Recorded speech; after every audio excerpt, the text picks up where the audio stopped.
I'm rolling. Yeah, you're rolling, man. Roll. Okay. I'm out. The dog. No. Back to the toilet. Actually, says a Petros. Actually, chili says a Petros. Let's go. Let's do this. I'm rolling. Okay, so you're saying you're rolling? Yes. Alright, Mr. Soundman, how are you looking, babe? Alright, now I'm good on my camera. Dr. Kelezi's camera is also rolling. Hustler's Corner, we're gonna go live.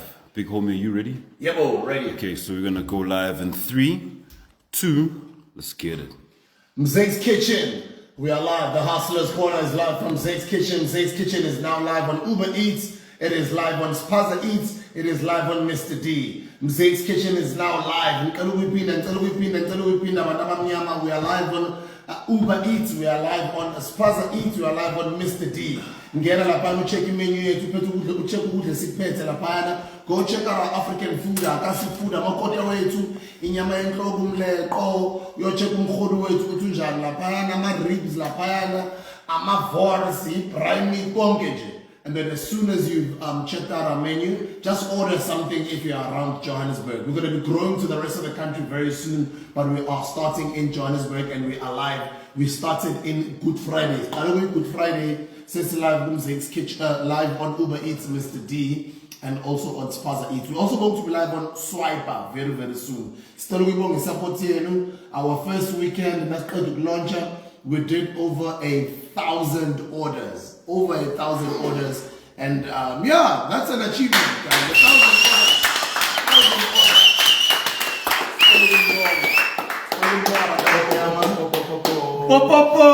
orders. We are live on the Hustlers Corner and we're going live with Inyanga Yodu. Dr. Ketelezi. Dumanya tumesizwe isihlahla somtebeno ndela msimba beche mfazoni impandla isizwe zamadoda ibomvu indaba zetete ndaba sinyimba nemkhonto kwazigazi ndaba ikhalamanzi dictionary ndaba zade tundeni zabadida abantu eSouth Africa indaba zika dictionary sanibona le South Africa yonke ngibingelele ababukeli bonke baka DJ Sibu Mzake's Kitchen kanti ubani umzekezele ngifuna ukwazi kanti huwe ubani umzekezele esho kanjalo ngoba liyophuma iqiniso lilanga ubani le ndoda efaka imask ngoba even now nenyanga ihlulekile ushaya umhlahla ukuthi who is this man wearing a mask usefuna ukupheka manje lo muntu asazi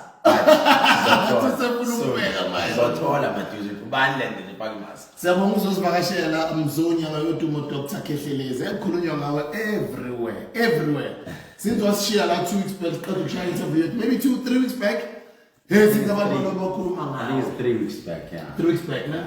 We are going live, guys. We are live on TikTok. If you would like to be followed by Dr. Kehleleze, you can go live on my TikTok and request. What I'm going to say, accuse before we move on to more important things. Maybe what I would say is they saw the podcast from what we've done. So I can't say much again, and I cannot comment much. Just stated my case. That was it. I won't go into details again or respond on whatever they are saying on social media. I'm a principled person. I stick to my story, and let me refer to the back one. That's it. Because in life,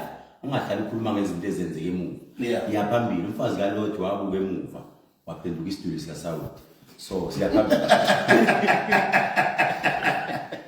yeah in the Bible that the Bible says so. Let the Bible uNkulunkulu ubonile ukuthi iSodoma lonile utshela uLot uthi kunabantu engibathandayo lapho nawe ngiyakuthanda athi ngizofuna ukuthi uphume baleka mfazi kaLot mawuphuma uhamba whatever that you will hear ungalingi turn back and look ungabheke emuva manje inkinga ukuthi ushiya abantwana bakhe emuva bayaqala bayakhala abantwana ubheke emuva waphenduka isitulo sika Saudi.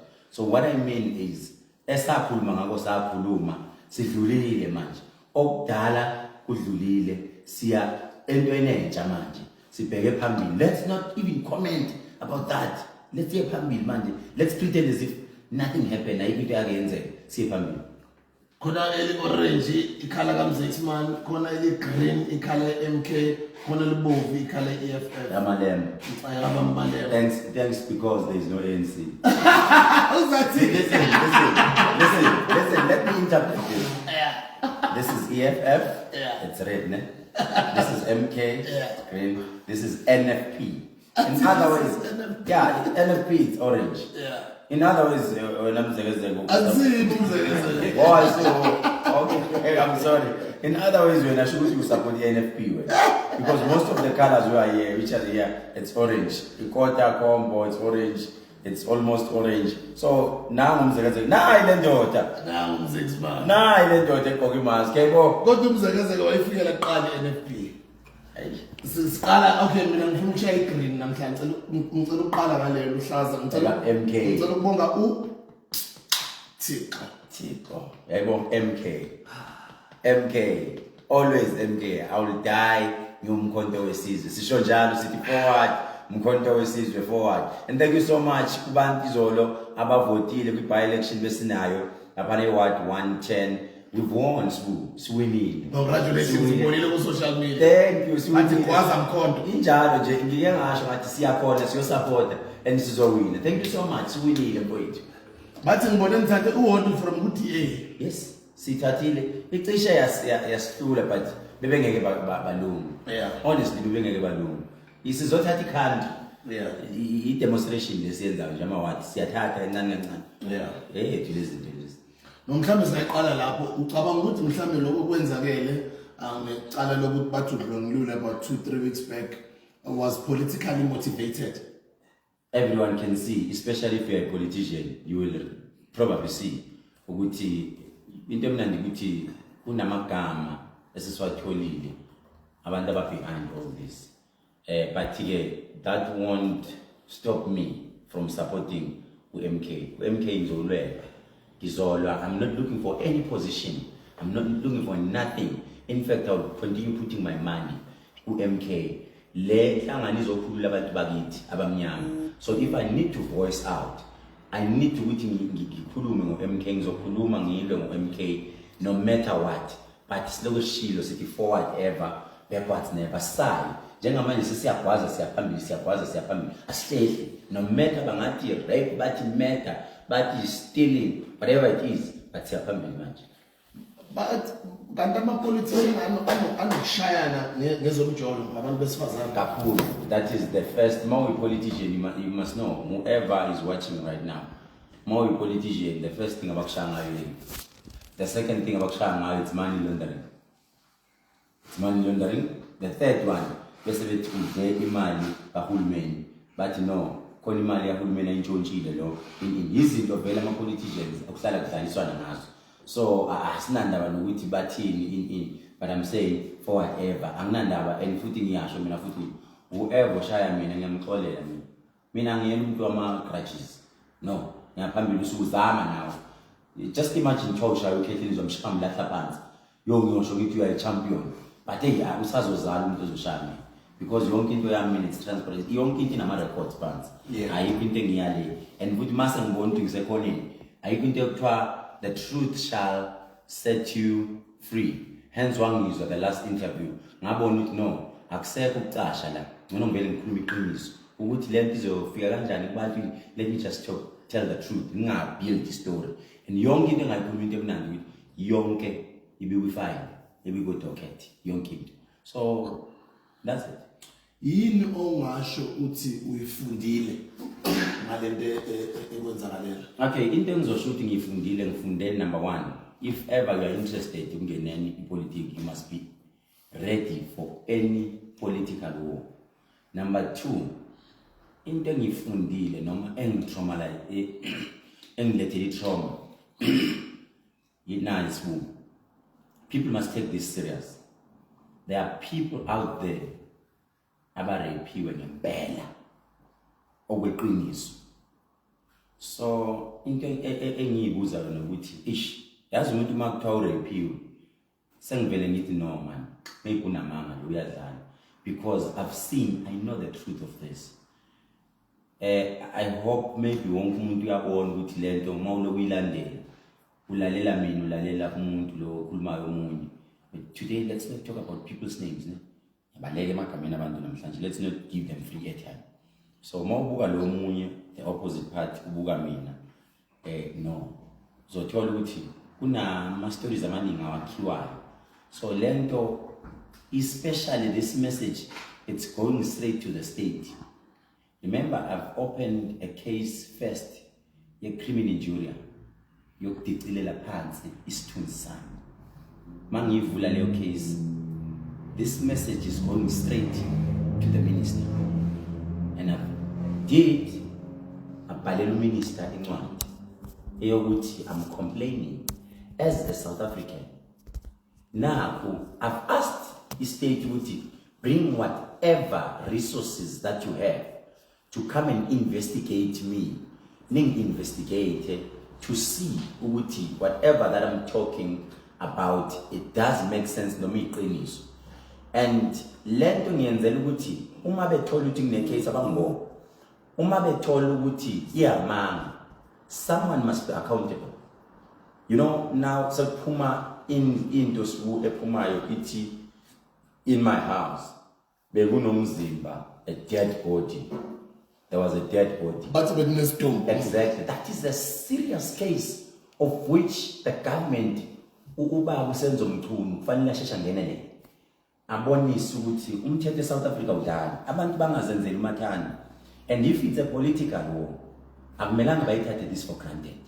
You know, you accusing someone ukuthi unomzimba womuntu, and bear in mind ukuthi ngempela ifuko kuyiqiniso.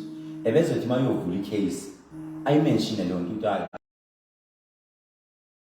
endlini. So hence ngifuna ukukhuluma kakhulu, but i-message engiyithumela kwi-state sase-South Africa samaphoyisa ukuthi someone must be arrested la, because kunabantu abareyiphe ngempela abangadlali abangeke basathatha serious because bebone lento ukuthi hayi umdlali igama elithi rape, it's a serious thing, asingayithathi ngento yokudlala.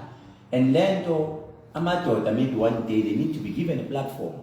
Maybe ngisho nasemajele phandle kiwe kuyobuka ukuthi lo kuthiwa wadlwengula kanjani. It's starting to give me something manje ukuthi yazi abanye abantu baboshela ukuthi umfana nentombazane bayixabanele kwasokuthiwa rape, yabelieve leyo nto kumele investigate, because njengamanje uyabona ukuthi ishintshile manje. Hayi kunabantu abafile uyabona igama lami liyadregeka lidonswa phansi manje. But one thing about uKhehlelezi, I'm so disciplined, hence it try comrade. Why am I disciplined? You will never hear me in any of the social media platforms maybe responding or ngeke ungibone ngisho status sami sa WhatsApp ngikhuluma ngalento. I'll only talk la njengoba silana that maybe today that's the last time. Hence I'm not going even into details, not mentioning anybody's name or whatever, but ngizothi South Africa isikhathi sokuthi sivule amehlo, sivule nengqondo, sibheke ukuthi izinye izinto ningabuyi entertain ama kuthiwa i-rape. Ake nilalele qala kakhulu ukuthi i-rape kwenzakaleni kanjani, then you start entertaining it. Yayizwa leyo nto. So hence ngisho ngithi umdlalo mningi la and igama lami lidonseka phansi. Yazi South Africa bafuna lo muntu abambona ngathi igama lakhe lilapha. You cannot never hear umlungu eshaya omunye umlungu wakubo. But abantu abamnyama, it's either ibusiness lakho sibulithi seliphezulu ufike lo baba bathi uSARS azolishaya. uSARS, it is a private business yomlungu eyayizolwa nabantu abamnyama izobashaya phansi. So uzobona ngoSARS azomshaya noma ubona umuntu wakithi omnyama azokhuluma nokuthi sazi i-collect tax. Yes. I-revenue collect. Yes. For ukuthi sonke simele sibhadale tax. Exactly. As our citizens. Ngiyakuvuma lokho. Yabona lento yokuthiwa umzex leyo iqala school. Yeah. Abantu bonke bayithatha kancane. Believe me. Kulawo ma-orders awu-1000. Maybe this thing we dayisa 500 rand. Hey, one. It's an example. 500 times 1000. Angazi ukuthi imali ne. But ukudecide ukuthi kusasa uyothenga iplaza. Then mawuthenga iplaza kwenza inkukhu amaqanda ukodisela wonke amaspaza shopping in. Then awubatshela abantu you decide ukuthi iplaza lakho selikwenzela imali. You started here ne. Yeah. Bese uvela uveza umuzi wakho. So wakhe umuzi owetha 100 million. First thing abazoyisho yazi bazothini ku uthwele ngoba vele sambona uzwana ngibani ngikhehlelisa. So njengamanje Angamasho kanjalo last year khuluma nqeda ukuthola umsebenzi 2000. Bathi isigubhu sikaKhehlile That's all. sisebenza. Ngifuna ukuthi asiba educate abantu Yeah. ukuthi abantu bakithi ningabi too much obsessed nge-social media. You have time. Ngiworried ngalabantu abahlala be-live ko-TikTok. Basebenza nini? Ngiworried ngenyama. I'm worried about inyama ehlala live ku-TikTok. Kanti basebenza nini abantu? Kanti zila nini ukudla? Kuthiwe namhlanje zilile yona isehlathini iyathandaza. Kanti imba nini imithi? Ihamba nini uyofuna ihlanganisa imithi ini? Umuntu ohlala ekuseni live emini TikTok is here to destroy us. TikTok wenziwa abantu ba-China or yini? Yeah, China. You will never see i-China umntwana we-China. Tell me iqiniso. Wawambona umntwana we-China e-live. Ngikhuluma ngomntwana maybe na 18 years or 20 years. Never. Ama-China what they are advertising on TikTok, ba-advertise imisebenzi yezandla. Imishini yabo, yebo? They use for that. Kwamanye ama-countries, TikTok is not allowed. Thina ngapha sifiyesa wa-introduce wakithi. Sasusebenza ukudestroyana sodwa. Umlungu uhlakaniphile. Wasinika i-platform. What there is the platform? It is easy to trend. Easy at any time. So abantu abamnyama bathe ufika ngala siyaqedana bayadubulana abantu ngo-TikTok. Asina secret siyabantu abamnyama iphelile into ye-secret. Asinayo imfihlo. Do you know into esisele ukuthi abantu benze u-live besendlini ekamereni because sengake ngambona omnye enza u-TikTok ese-toilet. Athi I'm telling you. Ihlazo leyo nto but bayakwenza. You know what? Ubaba omdala, ubaba umbona umkhulu lo. Umuntu olenza lezi zinto kuthiwa yabo i-trend, try trend. Kunezinye izinto ongasafanele uzenze ngoba usuyabo lokho sekwaba abantwana bami lokho okufanele bekwenze.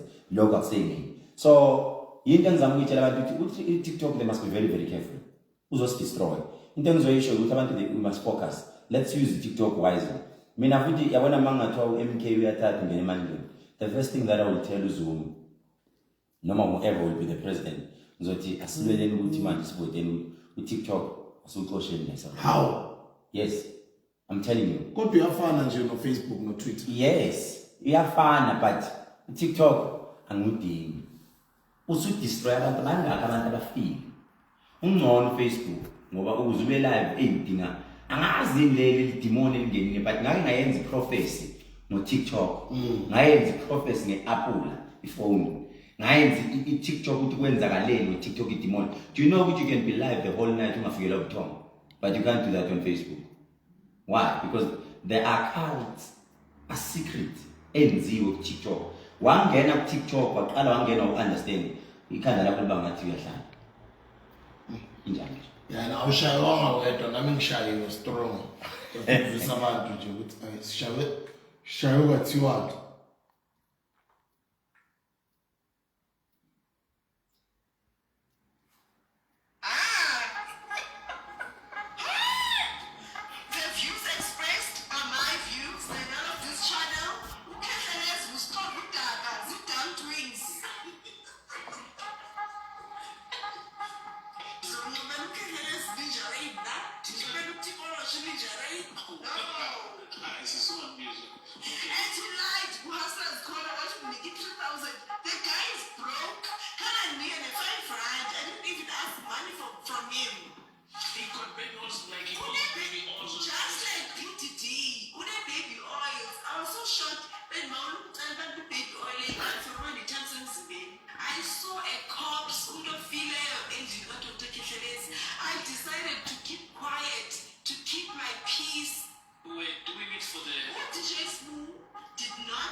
asidlule ke kuleyo kodwa no I wanted to say that. I wanted to say no comment. I cannot comment on that. Actually, don't argue with a fool because you end up being a fool. yeah. Uma ungaphuma manje uhlanya ugijime lapha lunqunu na ugijimise uzogcina ungazi ukuthi bawuhlanya.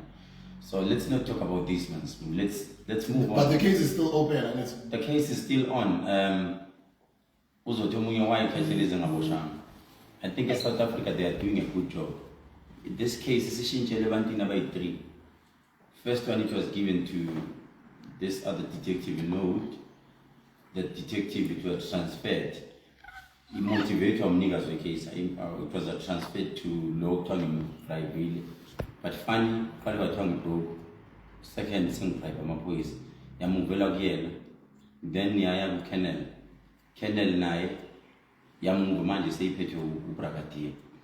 So I just don't want to discuss more about the case because I think ngizobe angazi ngizokuthiwa ngesilungu sengishana nomthetho. Let them Jeopardize. Yeah, I will be jeopardizing the lawyers South Africa. Let them deal with it. That hence bacela ngakhuluma ngayo lento on social media. Hence you will never hear me commenting about it. But if they find me guilty, I'm pleading South Africa. I must be the lesson. South Africa ukuthi kuboshwe ukhehlelezi ukuze babone abantu ukuthi South Africa irape ayifuneki. I must be arrested and I'm 100% sure and ready ukuthi to go down ngiyoboshwa.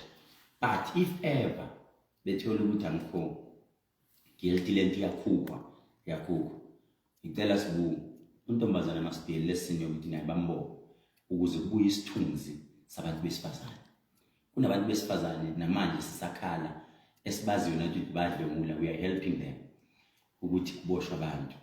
But uma siqhamuka into nje ngizwa ngiphelelwa yihope yokuthi kahle kwenzakalani eSouth Africa. But mina into engizoyisho nje anginawo amandla okulwa. Ngizolwa ngomsamo wami. Kuye umsamo ngishisa impepho idlozi lami lizongilwela. Wait and see. ungasho kanjani. Hayi, idlozi lami lizongilwela, anginawo amandla okulwa, ngibroke, anginamali, I can't do anything. But idlozi lami lizongilwela noNkulunkulu engimthandazayo. Mina kakhulu ke ngikholelwa first emadlozini. Yonke into ngiyayibika of which sengiqalile. Ngihambile ngayedlozi ngathatha impepho. Ngayishisa ngathatha isinembu ngasivunguzela phansi. Ngathi bogogo nabomkhulu uma ngempela ngidlongiliwa ngosho. But mangahlongulanga niyazi bonke abantu abamendleleni yami nibenza njani. Yenzani isibonelo la eSouth Africa yonke. Uma kufanele umuntu acoshe amaphepha akacoshe. Uma kufanele udle dustbin akadle dustbin. Mina ngilwa ngumuthi. Umuthi nawo ngisasho namanje. Ngiyabheja sibunazi. Mina umuthi ngisasho ninawo. Futhi ila inobona khona South Africa yonke imnandi yele. I don't have time to be responding. Respond. Mina sibungishaya kakhulu 2 years back. Ngishaya kakhulu ngibizwa ngescam ngibizwa ngani. But ngisaphila. I was strong. Angazi ngi-invite umuntu ukuthi yenzani ukuthi mina mangile into yami ngiyilwa ngedwa. Ngene esigodlweni ngenza into yami ngibhalela. Ngiqhubeke ngiphile. Ngipha lokho uncane lokho. Amanzi amancane. Umfula lo omncane ungaphenduli futhi yabo ngoba nawe kubiza ngesilimi kubiza ngamagama wonke. Angikhumbuli mina sibungena ulwa nomuntu. Ngibonile enye ulokuthi yazi ngabe kuthiwa akuthukanga wamnika i-platform now. But now the question is, how are you going to give a platform esekuthukile wakubiza ngayo yonke into? Ngaba wakakuthukanga wabuya naye wazoyi-explain. But manje I don't think now usazombize futhi umuntu esekuthuke wakuthuka. But okwamanje dedela igazi ke lidedela igazi South Africa lihlale Kuyakhonakala ukuthi if umuntu aqambe amanga nawe ukhona umuntu ukuthi umuntu umshaya ukuthi ngicine lapho like let's say umuntu yamxolela uma akhuluma amanga ngawe especially amanga njengalawo. Let's say amanga, let's say kuyapruveka nasecourt. Umuntu njengalo uyamxolela noma baxabula ngomuntu. Okay, firstly, i-court ayithathi into eyibona ukuthi it doesn't add up. Ayino kuye court. Hence if ever bekuthiwa lento be add up, okay hlezi ngabe sikhuluma maybe ngabe umphakathi but if bayabona bafundile phela abantu they are well trained from a detective they are well trained if ngoba ngitshela ukuthi sihambe abantu abawu3 tell me these 3 people should bonke ngihamba ngibabhadala mina ngile KZN indaba isegoli should bonke labantu ngihamba ngibabribe mina bayabona bonke ukuthi hayi man unento engathi idabi la yonke into engikhulume kuwe bayithatha bayibuka ine proof yonke into ine proof ku docket yonke into so it is not a good thing ukuthi umuntu uziyomginqisa ama fingerprints uqamba mama ziningi izinto zomuntu ezimoshakalayo coming back to your question umuntu mayiqamba manga ngimphanisha kwali punishment omphanisha ngalamphanishi ufike qala edlozini lakho emsamo udeclare idlozi phela ngithi libona into efihliwe liyazi kwenzakalani you declare uthi bogogo nabomkhulu ngizoshisa impepho uma sengiphambi kwempepho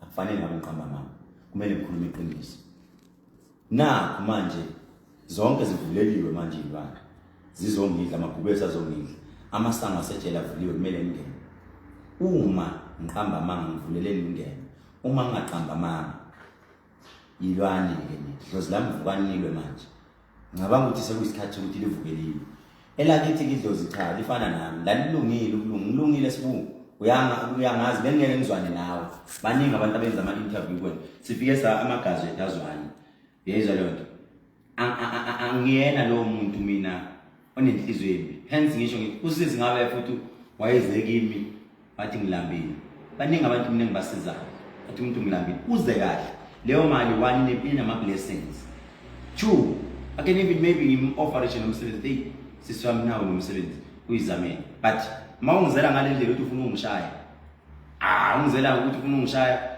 ma app wami nizama ungena nithi nithatha izinto zami ngeke ngizokwenza lokho but hence ngisho ngithi mina ngisebenza ngesinto angifundanga angisona isigora ngijima insimbi angiyona advocate angilutho mina ngafundisa umuthi phela uma kunje ngiyazi yini kumele ngiyithathe ngiyisebenzise bese kwenzeka izinto zami akekho umuntu ofanele ngihlala ngisho sibonga ukuthi mina akekho ungabosithandazela isitha sakho sife inyanga ngiyayi it's a message futhi nale ungayithandazela isitha sakho ukuthi masife akufanele umbulale umuntu akafi umuntu kufanele asokole phambi kwakho ukuze abe witness atshela abantu ngelinye ilanga ukuthi ungamthinti lo muntu uyozohamba etshela abantu ukuthi umuntu uyathakatha lo ungazi umuntu sibuye kubiza ukuthi uyathakatha noma ethi uthwele ikhona into akazama ukuyenza kuwe wahluleka so kumele naye abe yomunye example ukuthi athi hayi lo muntu uyathakatha because sezamile umuntu wakwazi South Africa ukushaya irape uZuma nami hell uZuma naye nje bamenzeli into wathana nangu rape yaze yaproveka leyo What if unamanga wena? What if nginamanga? Yeah. Hence I'm giving in South Africa they've got all the resources. Here's my phone. Ngishintsha nix phone yami nayo engiyiphathayo. Ngisasha namanje. Yonke into engiyibhalile. Abathathi intelligence ayithatha ifone yami. Icheck ukuthi ikhona into engiyidelete. I didn't delete anything because I knew ukuthi ngidila nomuntu onjani. Ayikho into eyi1 engiyidelete. Into engiyikhulume kuwe. Even the court if they can question me regarding into engiyikhulume la. Into engiyikhulume la. Into engibhale lapha into ekhona efonini yami I won't add anything adding nix I still stand mina nje kanjalo Okay. ngoba futhi kuthiwa ngiphuza notshwala bathiwa kwenye ama podcast ngone kuthiwa uyaphuza ngiphuza ithangare oh my god angithi kuze siprove amanga angazi noma abodokotela bayakwazi ukuthi emzimbeni batshe ukuthi in my entire life ake ngayifaka alcohol emzimbeni wami bazoyibamba lento if ever kuyenzeka uma bebambe lapho ukuthi in his entire life akazi waphuza shuthi yamanga lento wakuthiwa ngiyaphuza mina ithenga le angiphuzile I don't drink I don't smoke ngihlale sober minded kanje njengoba ungibona wena wabona umuntu esober njengobonye MK loqini Nokana kamnandi njalo nje uhlala unuka kamnandi. ngiyabonga kakhulu Ngithe ngena ku live last week ngakubona ku live no awugogo Skhotheni ngimkhumulile futhi siswami sicela ubuye uzosivakashela baningi abalandeli bakho bala ku Hustlers khona bafuna ubuye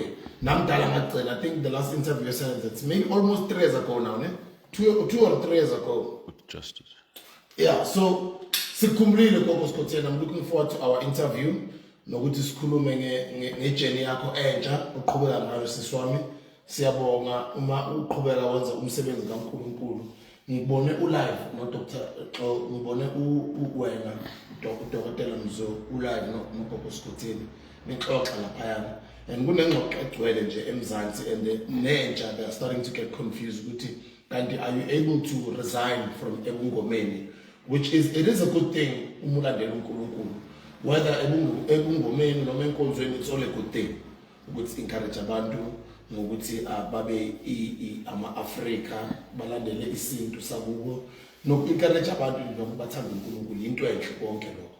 Kodwa is it possible ukuthi umuntu angaresign ku-calling yobungoma?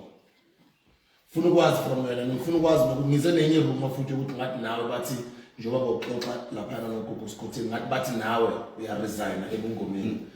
Mhlambe inkonzo kumele si-expect kuwe ivulayo nawe ngale noma mhlambe lesonto elisha elizala kaGogo Skhotheni elele nobabili kune-partnership laphana kusebenza kanjani? Uyakhona umuntu ukuthi aresign ebungomeni? Okay, you know what they will do on social media? They will cut the clip. As they cut, they say it now resign. That's what they usually do on social media. They will cut that clip. Okay, let me respond to that. At the end, Gogo Skhotheni mdala. Mangithi mdala, you have a right to decide whatever you want to do in the country or outside the country. Especially she is a South African. She has a right to decide whatever she wants to decide. And again, maybe people must stop questioning her too much, because at the end of the day, we can't force her. But what I will be giving you answer nginika based on izinto engizazele ebuthwaseni.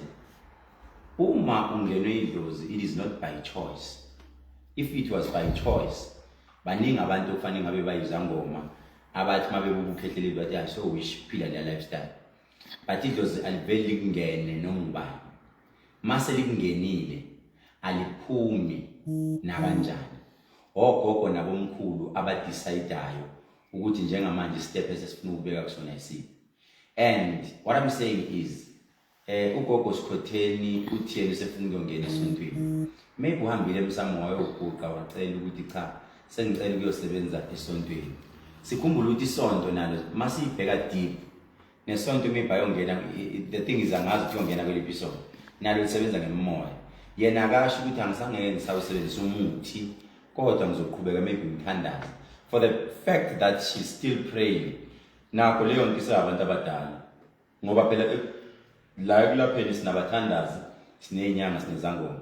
If she's saying uyesontweni should you about prophet to me. Ngoba if she's saying I'm prophet Gogo Skhotheni, take out the word Gogo for the sake of ukuthi uthi wena uGogo should usasekhona yena by choice uthi uyekile. But mawukuthi ngempela idlozi lamngene ngeke uyiyeke leyo nto, ngenile ungenile ngeke uyiyeke unless mawahamba wayolanda into usebenza ngento wayilanda eMozambique noma eTanzania yini leyo nto obviously sethwala. Okay, Mawahamba osebenza ukusebenza ngalokho belokho bethu abantu bayasebenza ngokusebenza ngalezo zinto, then that one you can go unyonyobe buye lo muntu wayilanda kufika ukuthi cha sengibongile ngisafuna ukusebenza, then kube nesiko lakhona elilahlwayo ilahle lonto ishiye ilahle. But if ever ngempela wathwasa wanudla waluphalaza ukhamba hayi impela ngeke uzuphumelana phela nje uyongena ekuthandazeni nakho futhi uzoqala emasayidini engakhefi but uzogcina. But ke from what I know mina ngiphila naye kakhulu Skhotheni, phila naye kakhulu. Maybe usazokuyatshela abantu athi hayi I'm a prophet, you know, maybe uthande isonto because nami nginjengenyanga ngiyangena kubasendiso i-keyboard mayikhale kahle baba ngikhuluma ezinye indaba iyakwenza leyo nto. But hayi ukuthi uKhethelezi uzoresign noma uKhethelezi uresign, I will never do that. Ngangena lento yangena and hence ngisho ngithi vele into engikholela kuyo kakhulu qala than anything because mina amehlo avulekile ngikholela emadlozini ngakithi noma ungathini esontweni yes but ngikholela kakhulu emadlozini ngakithi. kodwa wathi kimi the last time sixoxisana wathi kodwa 50% senkonzweni. Hence ngisho ngithi first I have to prioritize.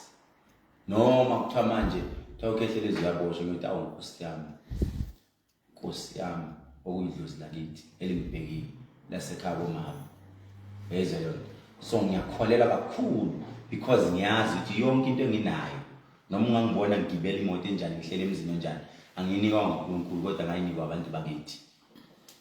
Ngayinikwa abantu bakithi ngaye emsamo ngashisa impepho ngenza izinto zenzeka. Umuntu osathi uNkulunkulu cha uNkulunkulu nawe idlozi iqiniso lihle singalibaleki let's not run away njengamanje masina asike sibe deep usibu uNkulunkulu onjani obuya Africa good Friday uyafa uzofa manje hayi uzofa namhlanje phela mina siqinise ngilikhulumayo ileli elingafunwa abantu iqinise ngilikhulumayo ileli elenza abantu bangizonde but at a later stage bayikhumbule uzofa makafa uNkulunkulu siyosala singanayo uJesu uzofa izwe liyosala lingaphethwe umuntu for 3 days lingaphethwe umuntu akekho umuntu ozobe sibhekile ubani ozobe sibhekile sikadeni uSathane angahambe lingakuthina uzofa and then avuke after 3 days mayevuka siqhubeke futhi simlandela ngithi we'll do that ngoba phela inanze into esibuye ngibuza uma sikhuluma iqiniso do you think abelungu they were that stupid ukuthi bebengasiniki iBhayibheli for free because ayinikwa for free into abayiprintile now that thing ize kuthina la ukuthi sizokhohlwa isintu sethu phuma ukhohlwe phuma uphele ulandele lento la because those are the ancestors wabo le phesheya same thing lento esiyenza la thina we didn't get an opportunity ukuthi sikhulume ngoShaka osenza ngakhona odingana yayizwa leyo kodwa bona oMoses oIsaka abasekho labantu esikhuluma ngabo athi abantu abasindisiwe masebenzisusuku bathi aswakhonza amadimoni abantu abangasekho asikhulumi ngabo kodwa why ukhuluma ngoMoses why ukhuluma ngoIsaka why ukhuluma ngoJoseph abasaphili labantu west party ke yokugcina na uzofa manje uzofa 3 days sizosala singanaye ke sobe senza njani silahliwe thina siyakuphi lapha sibuyele esintwini sethu hey abantu sekuyisikhathi sokuthi ababuyele emadlozini akubo uma uthi awukholelwe edlozini lakini shintsha isibongo ungabi nesibongo ma uSamuel awunasibongo ngoba phela eBhayibhelini siyezwa ukuthi yebo impela wayekhona uJoseph wayengwakabani isibongo uJoseph ngicela ukuza kunini Moses wayengwakabani isibongo Angisazi isibongo. okay siyavuma ke bona babengafuni izibongo right so babesindisile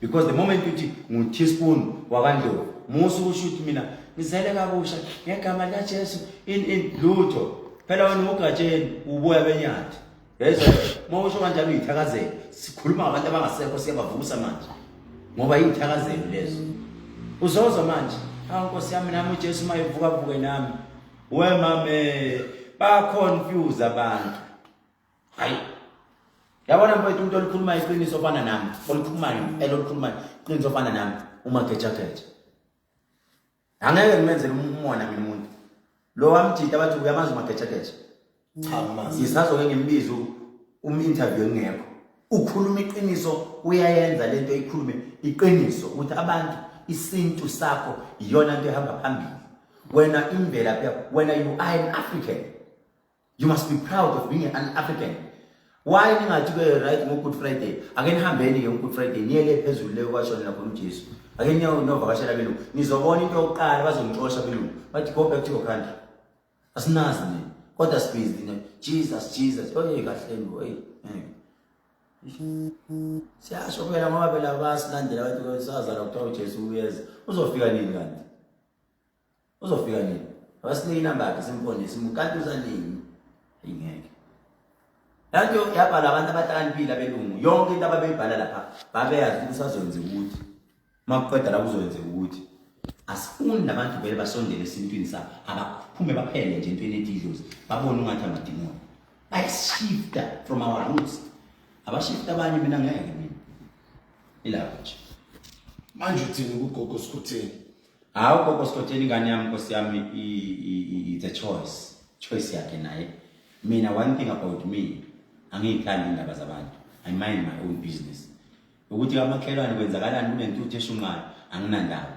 Hence naka ANC anginandaba ukuthi kwenzakalani mina imake imindeza ka MK la yayizo lonto. Ukuthi benzani nabana nabo DA benzani bonke anginandaba. I understand. Ile. Kodwa yena encourage ukuthi maqhubeka alivule isonto. If she thinks it will work for her, we don't know what our plans are because you cannot do something that you don't have a plan for. You do something because we have a plan on her. So yeah, she has a plan. If we plan yakhe uyayibona izomsebenzela, akaqhubeke mfowethu. Akekho umuntu oqala into enganasiphetho. Nase kungomeni wakuqala ngoba ebona ukuthi uzophetha ngo2025. Konke kunesikhathi sakho. Incwadi kaMshumayeli isho kanjalo. Ithi konke kunesikhathi sakho. No ANC umbathe no DA bayazi ukuthi bazoqeda nini bazohlukana nini. So nathi njengoba siMK sihambela sodwa siyazi ukuthi bazosijoyina kodwa khona bazosijoyina.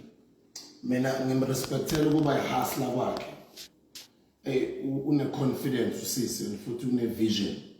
Ucabanga ukuthi mhlawumbe nje bayivula lenkonzo entsha iUmzix kitchen wakho omusha. The thing is I haven't seen the church. That's what I can say. I only went to a place he cover that club. I went to the club. It's very good. It's beautiful. Very beautiful. So as umuntu wesifazane, I'm motivated, and as umuntu engijwayele ukukhuluma naye most of the time, I'm motivated. Izinto angitshela zona ayicabangayo going forward business wise.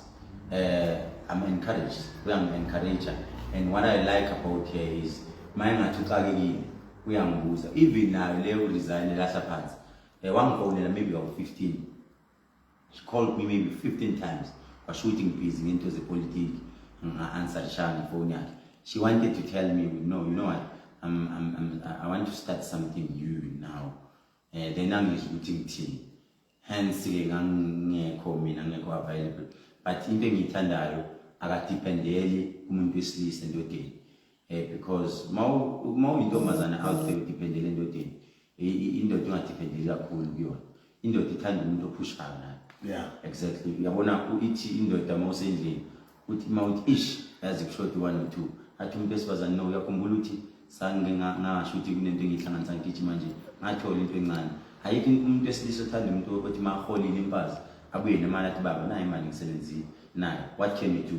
Yabona loyo muntu ungamthengela ngisho whatever because uyambona ukuthi nifuna ukuya phambili. Baningi abantu besifazane abafuna ukusupportwa financially but uthi mawumshaya umthetho akafuna ukuzwa akafuna ukulalela akafuna. So amadoda la ngaphandle ungamniki umuntu esifazane imali ongekafuna ukuthi futhi umcontrol ajikathi kwena uyamcontrol right ngizocontrol abani ke ngoba phela ngicabanga ukuthi umuntu wami. So uright uSkotheni akagijime umuntu wesifazane abantwana bakhe balambile. If ever she thinks it will work for her, right, akagijime. I know uyahasa. Uyahasa. Sizowe lelo sonto lelo uzovakasha ngajabula kakhulu. Uzovakasha lonke yazo. Definitely. Ngiyamthanda futhi ngiyamsupport usisituni. Ngithanda ubrave and njengoba usho imele into yakhe njengomuntu wesifazane. So uzofika ube umfundisi. No, angisho ukuthi ngiyosebenza khona. No, angisho ukuthi ngiyosebenza khona. Given an opportunity to preach. The same way ngavakasha eGrace, ngivakasha kuBoma Rema, ngivakasha ngiyabona mina uNdlozi eShumayela. Yeah. uNdlozi lo ophuma kwi-EFF eShumayela. I was like wow. Elinye side engilibonayo. Kodwa nalento esiyenza ukushumayela konke lo. We're all ministers in our own right. Yeah, you are right. Yabona manje sizodlalela i-team yami manje. You are right because we mostly focusing on spirituality. Yeah, so it's preaching, but we're preaching about the spirituality as Africans in our own way, and also if ungathi uyabheka thina sinandaba nabantu abasindisiwe asibagxeki, but bona if you can give them a platform now ulanda umfundisi mayibabo uzozwa ukuze enze bayangimangaza ke masebeshumayela benze bashigama ningafani nabo khehlelezi. Oh my God, bonke baxayekile abantu laba. Do you know ukuthi isibu? Let's be honest. Mina mangathwala abantu ngiyabasukela ngabasukela ngize ngibaprofet ngibasukele live kanje ngibaprofet ukuthi wena esontweni lakho usebenzisa ukuthi nokuthi uma nifuna ukubona ukuthi ngiqinisile njengamanje ngithatheni sambeni uma mina ngifuna i-challenge yomfundiso yiwanozoma athi mina ayikho into engangayilanda mina all one uthi mina Kethelezi ngakumela mina ayikho into engangayilanda ngithi challenge accepted. I will prophesy then mangi prophet sizoya la ngizothi manje asume ngisho into yakho mawifihlaphi sizohamba siyoyilanda siyongena ngithi lokho kusebenzisa ini lokho mina mangifuna ukuba expose ngaba expose ngiyababona nje behlala bethi abokhethelezi anginandaba nakho thina it's not like izinto esizenzayo ezabantu besintu siyathakatha hence ngihlala ngibachazela ukuthi umthakathi yini umthakathi umuntu othi makabuka usibuku abe nomona ahamba athatha umuthi afuna ukushanga umuthi that's a witchcraft but mina I'm not a witchcraft mina ngis-exercise isiko lakithi izinto zabodokotela hence nala ku-MK ukuba uzuma uthe umukela wonke umuntu we have abefundisi abasindisiwe we have abefundisi amakatholiki abakashemba abani bona bahlangane nezinyanga siyasebenzisana we call that it's an MKRIM. It's a movement la ehlanganisa khona abelaphi nabefundisi sihlangene kanje hence lawo bantu yothola sisebenzisana ukuhle simuva siyaphambili akubandlulwayo Dr. Kethelezi inyanga yabantu umzo inyanga yodumo ukhona la ku the hustlers khona asiye live manje lapha ngiyabona abantu banezinkulumo eziningi lapha na TikTok ngifuna nje sibavakashela abanye banemibuzo eminingi abanye ba congratulate abanye bazixeka abanye bazithuka abanye bajabulile so abantu bahlukahlukene bakhuluma into ehlukahlukene asiye khona lapha guys you can start going live. I'm going to put you live now on TikTok. You can speak to Nyanga Yodumo Umzo Dr. Kethelezi. He is here on the Hustlers Corner. Singiyeke lapha lama invite amaningi lama invite ngiqale okay ngiqale ngo okay that's it. Ngizoqala ngo Refilo Rammejo, you're live on the Hustlers Corner with Dr. Kethelezi and DJ Smooth. Welcome to the show. How are you doing? I'm good, DJ Smooth. Ngikhona usithinta ukunendawo mntansekhaya. Where are you? Ngisethema kwaThema. eKaslami eKuruleni. Yes, eKuruleni. Nice one. Nangu Dr. Kethelezi ungakhuluma naye. Yes, mina Dr. Kethelezi bengicela ukubuza ukuthi nami ngisindisiwe but I never criticized our ancestors. As a matter of fact, I don't even know my ancestors. I was left in hospital just after birth. I don't know my birth parents. And kuningi okungahambi kahle. I've been praying, I've been giving, I've been doing nje konke okuseBhayibhelini. And uthola ukuthi ngibanalo ukuthi ukungazi imvelaphi yami. Umuntu ongazi imvelaphi yakhe ubelieveaphi ngoba kunalento yokuthi ungazazi ukuthi ubani awuzazi uyaphi. Ngifika ngathi ngilula manje yazi ngokuhlula. Umuntu onjengami makaphahla uphakathini wenze njani? Sekuphendula. Siswama senze kanje uyangizwa ngithi lapho khona. Yes, ngiyabuza Dr. Kethelezi. Ngicela ukuthi senze kanjena ukuthi angazi ukuthi lezi zinto zasema lab zisebenza kanjani. Yazi mawukhuluma nami lana uvuka isibongo sakaMkwena. Uyangizwa kuthini manje? Uvuka isibongo sakaMkwena athi lo muntu kimi no. Thatha lo sisi umse ngeke ngiyokulahla phakathi esibongweni sakaMkwena. Kukhona into eyenzeka la kuwe kwasekwenzeke into kwasugcina kube sengathi uyazaleka kodwa uzaleka kaMkwena wathi Jehova no.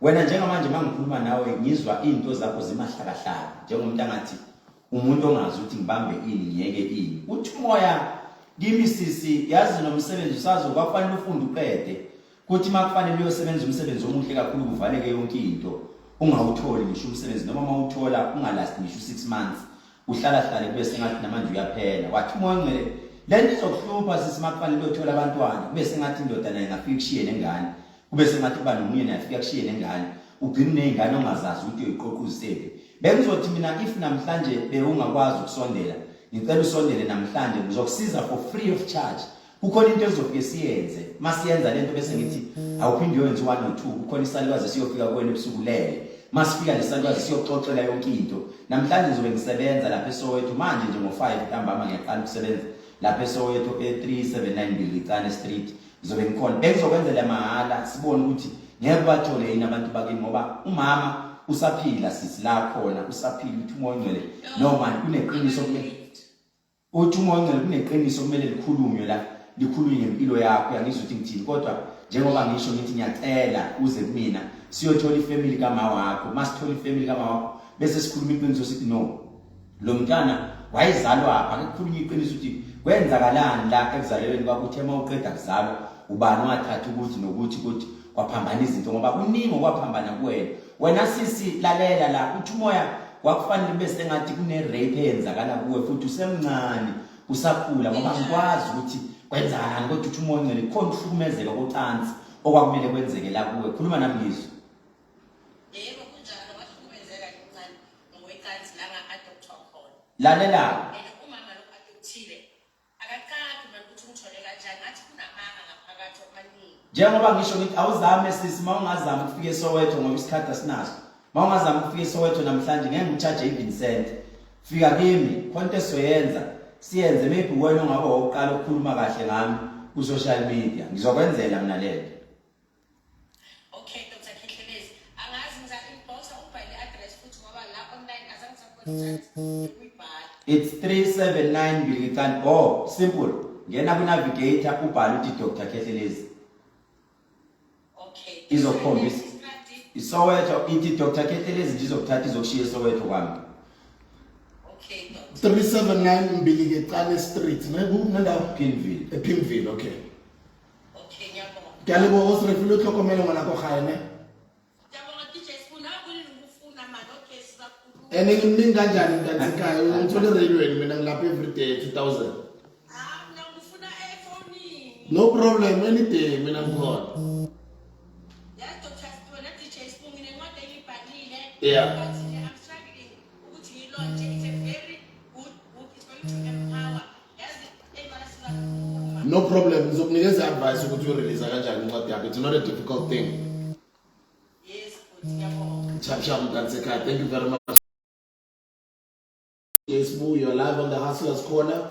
We are streaming live on TikTok yami. We are also streaming live on Facebook yaka Dr. Khehlelezi, and we are also recording an episode for the Hustlers Corner podcast ku YouTube era DJ Sbu ne team yethu. Okay, ngeke umunye olandelayo ongafuna ukuxoxisana naye uDr. Khehlelezi sicala nge Vrega Vintage. Vrega Vintage, welcome to the Hustlers Corner. uDJ Sibula nginenyanga yodumo uDr. Khehlelezi. Vrega Vintage ninjani? Siyabonga. Ungaxoxa nenyanga yodumo. Hayi. Kunjani ukhulu? yaphila bhuti wami kunjani Ami ngiyaphila. Ngithambile lona. Ngwasethembisa. Mkhaya wami. Yebo ngikhaya. Ungathanda ukuthini kuDr. Khehlelezi? Ya mina nje ngikubuza ukuthi it's like I've got a business. Hey. There's time nayenza khona imali, there's time lapho ibelive yonke. So I'm having such a problem with like we do a business, it does well, then at later stages. Ibelive ungazazi ukuthi isibelive.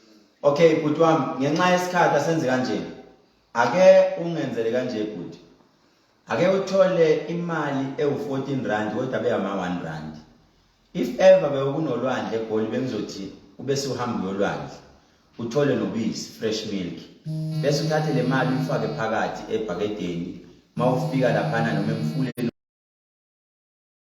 mawuloku ukhuluma uthi umuntu kimi wena kudala ugcina ukwenza umsebenzi noma ukaze ubongele ibhizinisi ulibongele abantu basekhaya omalume akho ngoba isidalo esinzima kakhulu esakumalume hence babuye balivule baphinde balivale because you are owing emsamo ubabikele ngalo because they are the ones who gave you the ideology yokuthi you need to open such a business but manje usabanaki futhi awusabarepoteli ukuthi ngiyabonga bogogo nakumkhulu ukuthi ningenzele lento so just try by all means wenza lento ukuthi imali emhlophe ibhakede uye emfuleni ufike ugeze bese ungene phakathi emfuleni ugeze emfuleni ube njengomuntu angathi uyayibhabhadiza wena le mali emhlophe uyilahlele khona la emfuleni ubike ngaleli business that's it or else mawufuna ungeza kumina eSoweto njengoba ngikhona namhlanje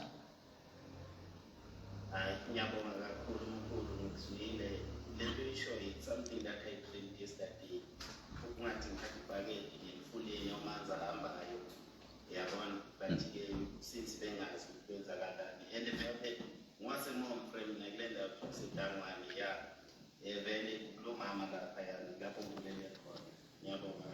Mkhaya wami ngcono because i-dream yakho yabona sengiyitolikile the same thing that you've dreamed about.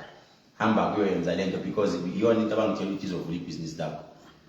Siyabonga kakhulu Mr. Vriga. Asiqhubeke sinomzo inyanga yodumo uDr. Kehlelezi. Si-live ku-TikTok yaka DJ Sbu, si-live ku-Facebook yaka Dr. Kehlelezi, and we are also recording for a podcast in the Hustlers Corner. Aphelele, welcome to the Hustlers Corner. Kunjani? Ngiyabonga kakhulu mkhulu wami. Nangu uDr. Kehlelezi ungaxoxa naye.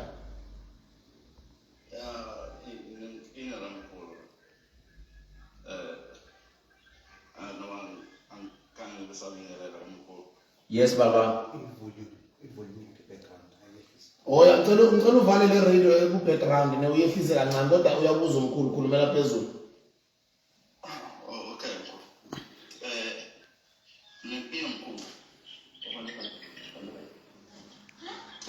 Sekukhala impuphu manje semakhaya. Yazizwa ngantini. Ukumnanda. Oh, salusikisi ya waxoxa no Dr. Kehlelezi.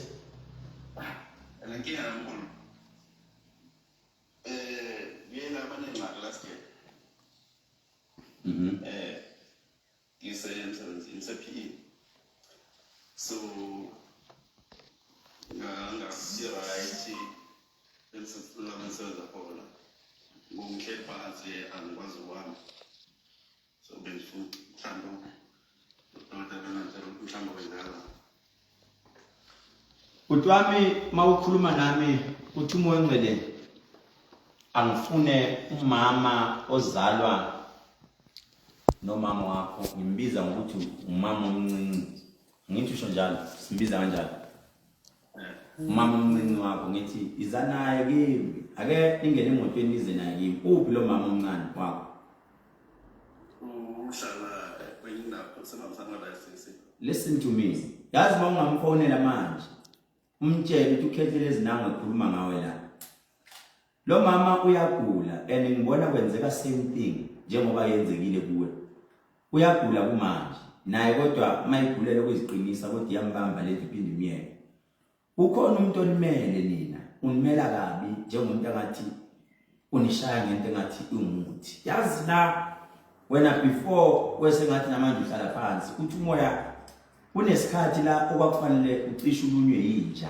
noma kube nezinja ezigijimisa kakhulu uthi umoya ongcwele namanje uzubona ukuthi hayi kwenzakalani ngempilo yami wathi umoya mosoni kwaqala waba nephupho elifana nalelo ungathi kunywa izinja wathi umoya ongcwele ukhona umuntu emsebenzini owayekumele ngomthi umuntu wakakhumalo isibongo wathi umoya azile ndoda mayekumele ngomthi iloku kushaya wathi Jehova no man ikhona into ongumbango la evuka bese thinta into engathi isite noma ithinte into engathi iyindlu njengomuntu engathi ngaze ngibuze ngithi kanti ikhona indlu owawuzama ukuyakha yini ekhaya wagcina ungayiqedanga leni noma efuna ukwakhiwa umunye umuntu ekhaya gcina ungaqedwanga ngoba yazi namanje ngizwe ekhaya kini kube sengathi umuzi uyaphela nikhona kodwa ngelilanga awumthatha umama omncane ningene emotweni nizama ukugijima nize kimi eThekwini kube sengathi khona indaba esiyixoxa masixoxa le ndaba size siyofika komunye umntwana omncane esingathi thina umntwana cishe una 7 years noma cishe una 5 years sixoxa futhi sithi no ukhona ukufo kuzayo engikuzwa kuza phakathi ekhaya angazi noma uyangizwa imbuti ngiyabuzwa khona ngasho ukuthi ngesikhathi semsebenzini emsebenzini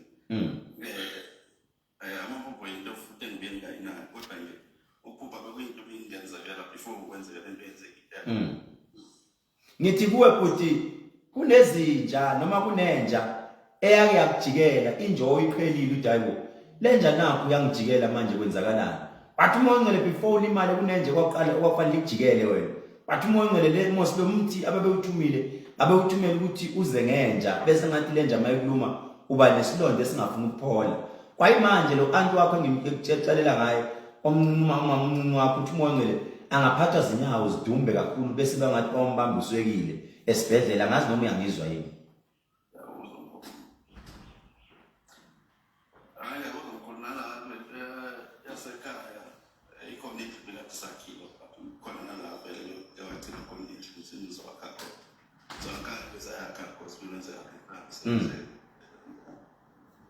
ake uzama ukuthi uthole lo anti wakho omncinci bese nizama udriver nize eThekwini yazi futhi ningeza kahle kungabe kunenze kahle ngoba ngeke ngicharge even cent manje ngeza kusasa uthi good friday isonto liyangena ngo9 ebusuku liyoze liyophuma sunday ekseni nize nje good friday angibhadalisi bantu ngisuke ngisiza abantu ngibathandazela benzele izwasho for free of charge nize nje eThekwini Everlem nifaka nje kunavigate uthi nyanga yodumo mzo bonke abantu nje basukile basendleleni babheke khona lapha kwami.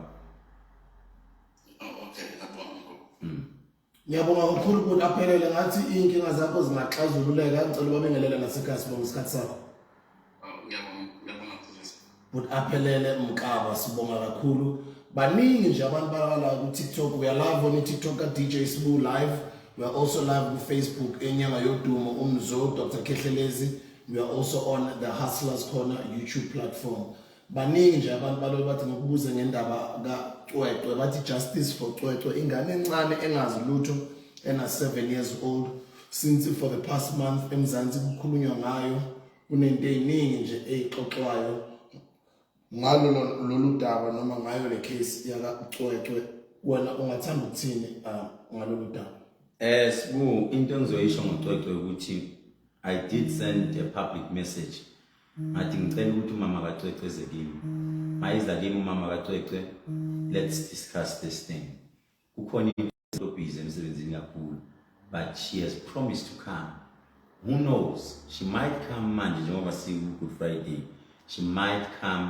maybe nkonzweni makatholi chance I think samlindi and what I've discovered is ayibo uCwecwe umshanami how not okudlala blood umshanami wakithi angithi abantu bahlala bedlanga eZimbabwe uCwecwe umama kaCwecwe she's family yami family ekhaya wase Montfrere yena bona basemhlotsheni uMachiya uMamtolo thina sibase Montfrere izinto but emhlotsheni ukulo mama wami so aba family yami so whatever that I will be doing sengenzela umshanami ukuthi justice ibe khona for yena angifuna ukutshela manga Sibu I will be honest kuwena lento kaCwecwe yathi ngena for umntwana ingithole ngikuleya pain yalento eyenzakalayo kimi I didn't believe it because ngiyithathe ukuthi sekuyilento futhi efana neyami should bafuna ukushaya umuntu lo angithi yakhumbula ukuthi mayivele wathiwa principal bafuna ukushaya uprincipal after a while no man lento ake ngisukumela and nangempela bangifonela umama wakhe nosisi wakhe so we are talking silungisa ezumndeni manje sekumalume manje ulungisela abashana bakhe sizobona kodwa egcineni iqiniso lizolithola just wait and see abantu they must be patient ikhona into esilungisayo sizobuya nayo ku social media seyilungile sekuntombi yakaMaskandi noma untombi yamaskandi live ku TikTok ka DJ Sbu live ku Facebook yaka Dr. Kehlelezi sabona kunjani intombi yamaskandi molweni ninjani siswana Siyaphila khona kunjani? Siyaphila ungaxoxa nenyanga yodumo ungakhuluma no Dr. Kehlelezi molo sis molo kuhle i-background yakho bayarasa i-background yakho ngathi baba ngumsindo ngicela uphume kancane noma uyivalele ekamereni lapho kunganamsindo khona okay usithinta okuphi nendawo Ndise Cape Town. oh Cape Town no welcome to the show Mankosi ngiyabulela. Dr. Kehlelezi. Anana bayiphatha la right nami endingene kuyo. Bathi ndifuna nje ukundijongele kumnyama man. Kumnyama noma mama ngazi kwenzeka ntoni. kutheni Kwini ndikenda ndavuka ndikudingelina inyoka ezingubeni. Ndiva nje lebandayo ezingubeni xa ndithi sandla. hey Inyoka. ngakhuluma ngayo lento ngiyisaba benizawuthi mina kutheni kanti sisi ungafuni ukuvuma insimbi ezimhlophe ngoba yazi mangithetha nawe la ndibona ubuhlali kunobuhlali engibubonayo obungathi buyakhanya wathi umoya ongcwele uligqirha wena but manje awufuni ukuyiaccepta lento ukuthi ifike kuwe kanti uzogqibela ulimala ngoba uthi umoya engcwele kimi ikhona umuntu owugogo umakhulu owayekade enyanga abantu ekhaya kokwenu uthe mayidlula emhlabeni ubune nomsindo emndenini abantu benukana ukuthakatha umyethi wena wambulala nomyethi uyena ombulala kanti lo muntu kukhona into ayisebenza kunento eyinduku encinci noma kunento eyinduku ayiphatha lo muntu lento uthe mayidlula angazi noma kwakuwamandla akhe ayiwaphethe wathi mayidlula lento angazi yathathwa ubani kodwa ngibona amandla akhe ezongena kuwe manje leyo nyoka kade ngifuna ukutshela ngayo ukuthi leyo nyoka manje uyiphuphile futhi oyibonile bekuyinyoka yamadlozi hayi ukuthi inyoka ebeyithunyelwe umuntu lento isikufuna ukuthi ngabe uyangena usebenze manje kona ungakhuluma okusolekileyo ulile ugqirhakazi ngeke igqirhakazi xa ke ngoku uthe udlula kwakhe emhlabeni insimbi yakhe yathathwa usista omdala umama no man noma ithathile sisikodwa wena mawulele ebusuku usezawuphupha unxibe amabhayi ezangoma uyaliva ntini usezawuphupha unxibe amabhayi yazi kunevest yakho eyinkosi yami kunevest yakho emnyama uyakiva ukuthi ngithini kunevest yakho emnyama andazi kanjani kodwa kunale vest angazi noma i-navy blue noma kodwa imnyama le engiyibonayo yazi ukuthi xa uyinxibile liva ngathi ungahlabelela ingoma zezangoma noma uhlabelela ingoma zasecaweni ubethele isigubhu wathi umonwele amali khona into kumele siyilandelela kakhulu sisi kuwe asiyilandela kakhulu wena unesiphiwo yazi ngizikuthandaza kakhulu andazi noma uke wangena ecaweni labantu abasindisiwe noma yazi ngikubona ngathi uyaworship uphakamisa izandla uthandaza kakhulu kodwa xa uthandaza kube sengathi sefuna ukuvuka nabantu abadala noma sefuna ukuvuka idlozi kuwe thetha nami leyo sisengisuka khona angenakhonza usinsweni ngaphuma ngiseleziyona kodwa ya ikhona lisonto ngizwa uphakamisa izandla azi ngikuzwa ushaya isigubhu ubetha isigubhu xa ubetha isigubhu athi umoya ngcwele wena uke waphupha uthambisa ibomvu andazi uba yibomvu noma yintoni umcako noma yintoni le uyithambisile kodwa uthi umoya ngcwele no manje asikuthandazele kakhulu ngoba sesikhona into la wena usazakunceda yazi endaweni yabo kwenu sisi uthi umoya ngcwele abantwana xa benengxaki noma begula ngibona ubaphatha ngesandla ubathandazela amanzi izinto zabo zilunge yebo ulona igqirha ngoku kodwa uqalile wena uloko unceda abantu bonke abantu ungamangala kuloko kubuya umuntu ethi ndiphuphe undithandazela ndiphuphe undenza kanjena kodwa nawe ubanceda abo bantu ikinto isekeleyo yonto iyandikisa leyokukhutshwa ngabalungu akusekho kuhle emhlabeni umuntu xa ethi babe iphuphe mhlawumbe ndihamba nawe endaweni ethile wayenzisa kuloo ndawo ndoyike ngoba kaloku abantu abaninzi basebenzisa abantu basitha ngabantu kwizinto abazenzayo asenze kanje ngoba vele sisafuna kungena abaningi sisi uzothatha inamba yami ekugqibeleni eka-WhatsApp noma simple inamba mangiyikhipha uzofuna ama-direction uze kume eThekwini yabona nje if bewuza manje ngo-Good Friday benzofuna ndikwenzela into zakho for free of charge kodwa xa ufumana ithuba ize eThekwini sawubona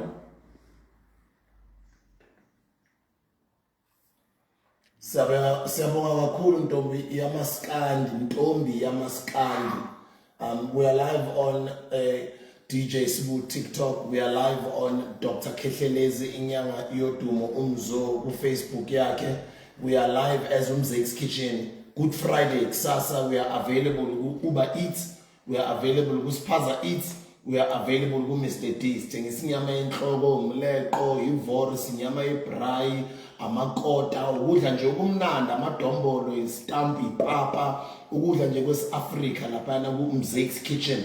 Ungaqala ke from Good Friday ekseni ngo-7 usearche Umzek's Kitchen ku Uber Eats, ku Spaza Eats na ku Mr. D. Uma ngabe useGauteng eJohannesburg uorder ukudla kwethu usitshela ukuthi ukudla kunjani. So lesiqala sithengisa siyi-online restaurant. Okwamanje asifuna abantu abazoxoxisana nayo inyanga yodumo Dr. Kehlelezi. Enye into Sibungu. Yeah. Abantu uzubona ukuthi umuntu uyasebenza kodwa bona bakholele emthini. Yeah. Do you remember masizoqala kuvotela national? Ngabonakala kuma video kakhulu ngenza umuthi ngibonakala ngisesifuthweni kushaya ANC. Ngiyakhumbula yathi amshaya ANC. Ngifuna ukuthi ANC nabo DA baxabane bodwa. Yeah. Umuthi uyasebenza I'm still saying. Ibashayile ke leyo nto. Yabashaya. Ngasho ngithi umuntu usebenzile nisatshe ukuthi awina. amavoti kwabonakala kucisha imishini ini besiroba manje ke bayalwa eParliament balwa kule GNU yabo bayalwa baze bacela babhala incwadi bebhalela uSecretary General uFloyd bembhalela ukuthi bacela ukuthi bazoxoxisana neMK. The question is singavuma kanjani bezazi kahle ukuthi sinishayile ngomuthi sesizophinde futhi thina sibasize iANC uFloyd ukwenze into enhle kakhulu uzwile umpendulo yakho ukuthi utheni ngabe ufuna ukusenza ihawu lokuvika senixakwe into zenu manje zinixakile senifuna ukuze mina futhi ngizonikhipha nibe senibanjiwe iright impela ibambe ngakho phela thina as MK we are not hungry for power we are patient you know sometimes into makuzoba yakho ungajahi take it easy in life kunabantu abajahayo if it was meant to be yours it will be yours no matter regardless ipower siyithatha sibu and even now we have the original power yokuthi siphathizwe and look at the elections lama by elections we are winning them and also kuma local government lawas our 2026 sizowin it means it's telling us ukuthi 2029 we are taking ngoba sasibabonile ukuthi okay bayayicisha imshini there must be a second option and bear in mind ukuthi kune case ekhona ecourt esho ukuthi ama elections umuntu wa-AAC omunye ugcine waboshwa omunye ugcine ekhuluma iqiniso ukuthi kwakwenzakalani baningi abakhulumayo so leyo nto isitshela ukuthi uFloyd sizomshayela izandla thina as a Secretary General of Umkhonto weSizwe he did a good thing speech sakhe deliver eSoweto lapha ekhuluma ukuthi no ANC must know one thing ukuthi thina asibona abantu abazofika sibe ihawu no asiloni ihawu lokuthi sizovika sibe bulletproof ethatha ama bullets no lento abayiqalile abayiqede bodwa so bengazosabisa iDA beyisabise ngeMK we are not friends and we will never be friends ANC is an enemy to us and we let it be like that be the enemies Ntutu Qumza welcome to the DJ Sbu TikTok live kunjani siswami ngibusisekile siswami ngibonga uNkulunkulu siyabonga Thank you. Matrix consuming substances featured in this live could harm your health. ngibonile leyo kodwa ngithi mayikhona abanye abantu abayireportayo live kwa TikTok bathi ukuconsume lento ekukhulunyisana ngayo la could be harmful to your health angazi ukuthi basho kanjani kanjalo ngoba ayikho into harmful esixoxisana ngayo kodwa ke asiqhubekele phambili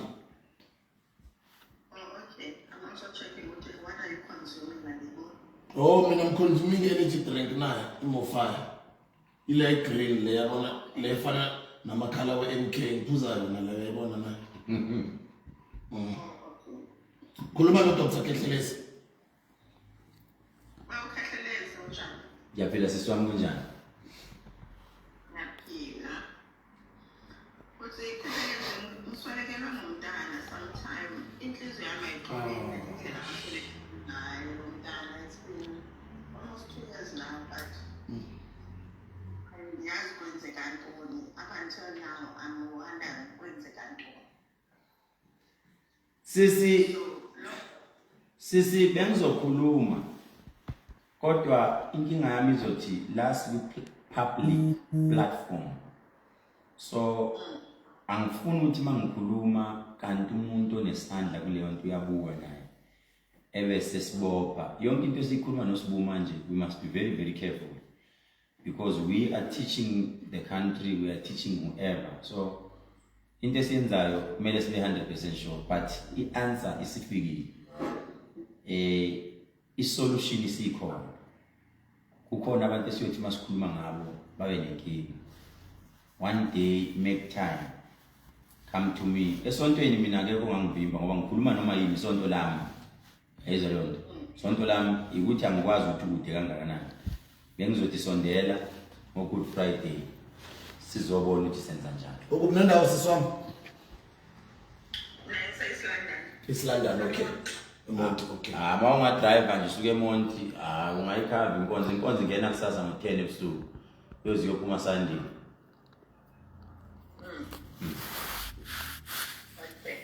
yabo Ngiyaxolisa siswami apologies with your loss may you be blessed ngicela ukuthi uqine ngiyazi ukuthi I can only imagine ukuthi kunzima kanjani ngokulahlekelwa kwakhe 2 years akusidala it's hardly ngayo 2023 Yeah,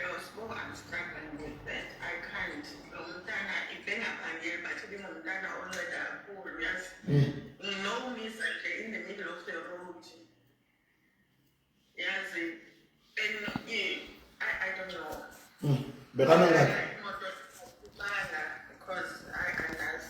Bekana ngakhi?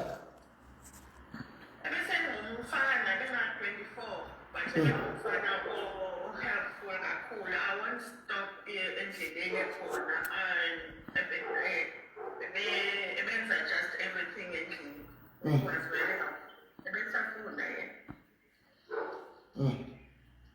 yabo i-payday bengingayazi ukuthi kufanele ndenzeni. Even today payday ngibuya ngihlale esofeni ngingazi ukuthi kufanele ndenzeni ngoku. Yebo. He was that kind of a person who would know ukuthi kufanele grocery kufanele ukuthi kufanele igadi le right kufanele imoto zibaso zihleli kuphela. But now I've lost Ushona kanjani? I can't talk about Okay.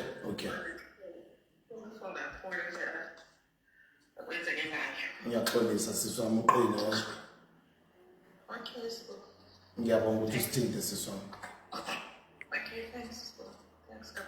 Usisi Ntuthu Qumza siyabonga kakhulu ngesikhathi sakho nokuthi ube brave ngokuthi uye live uvule izinto zakho ezipersonal uxoxa ngazo on a public platform. Sizothatha nabanye abambalwa uDr Khehlelezi is live eSoweto namhlanje ngo5 ntambama uyahlola and njoba shilo uyobuyela eKZN kusasa ekseni umthandazo noma inkonzo yakhe iyaqala kusasa ebusuku ngo9 ngo9 noma ngo10 ngo9 up until ngesonto Sunday Easter Sunday le eKZN kukunendawo KZN Verelem ufaka nje navigator uthi nyanga yodumo mzo uyokuthatha kubeke Verelem ama taxi nje uyagibela uthi wehle Verelem ufike Verelem gibela uthi emahlabathini endaweni kaKhehlelezi bayamazi. Osna lady, welcome to the Hustlers Corner and the DJ Smooth TikTok and the Dr. Khehlelezi Facebook Live. Kunjani? Ngiyaphila kunjani Doctor? Siyaphila siswami.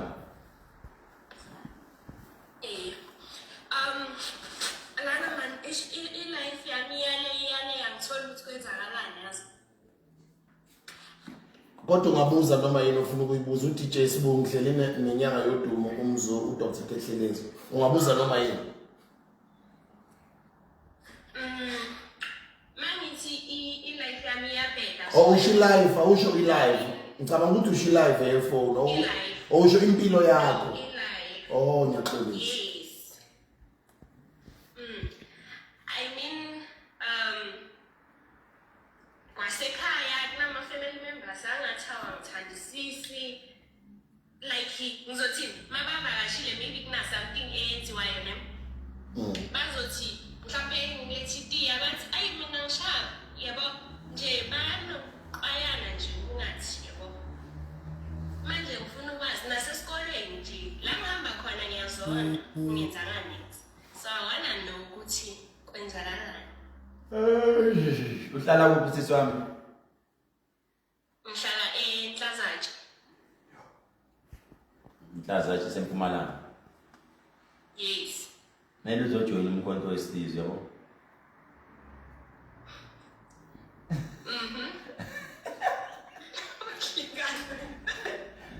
Hayi ngiyazi. I know why I'm putting you in an awkward space ukuthi ngizofuna ukuphendula lapho. Why ungafuni uzojoyina umkhonto wesizwe?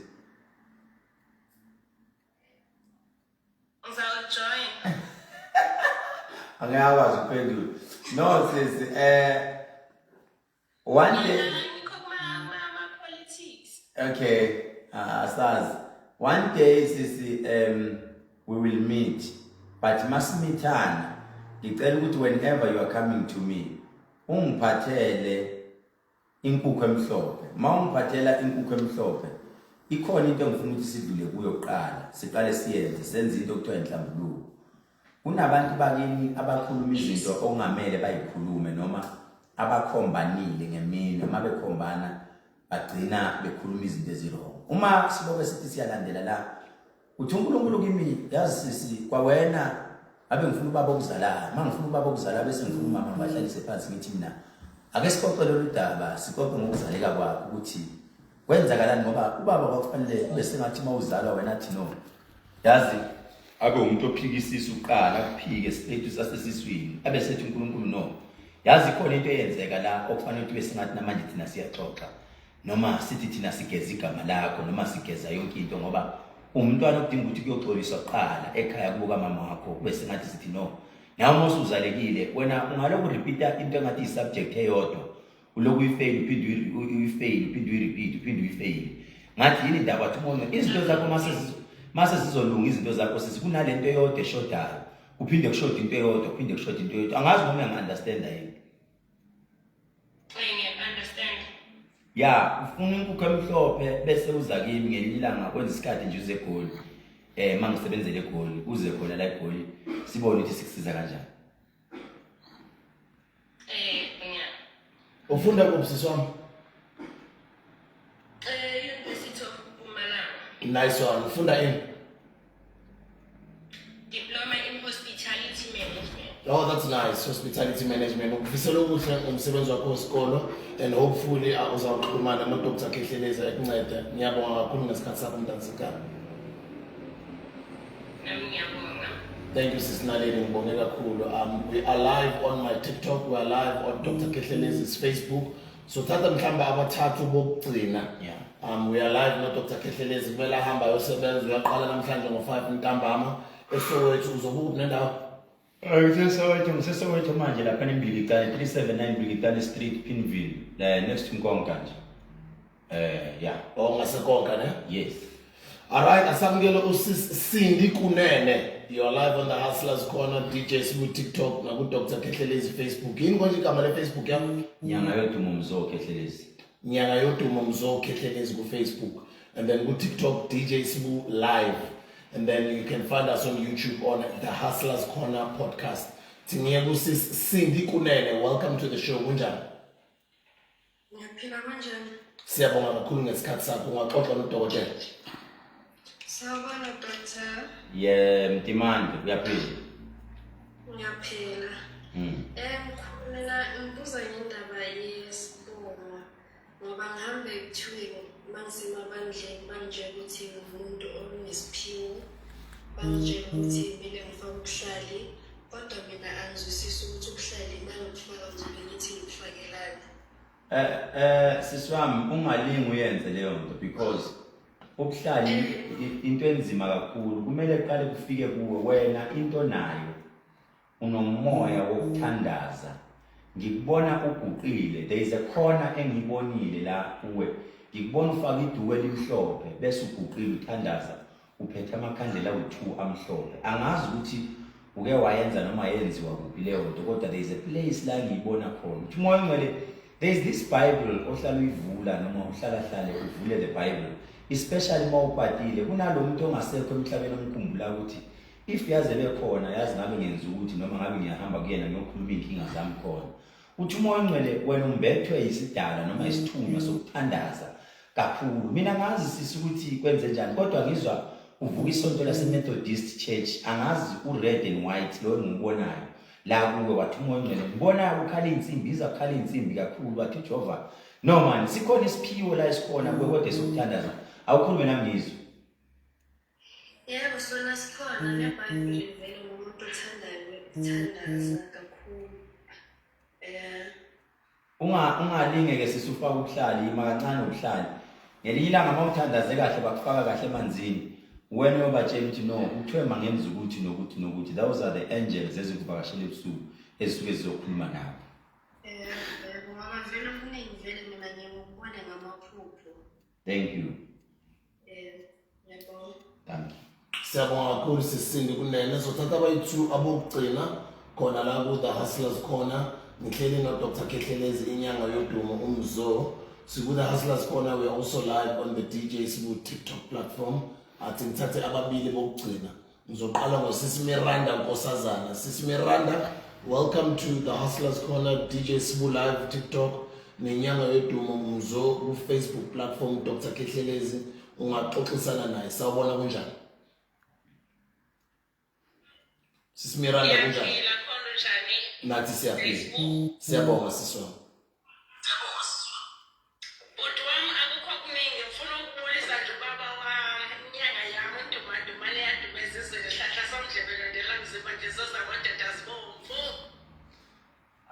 suka madoda. Ngiyabonga sisimiranda.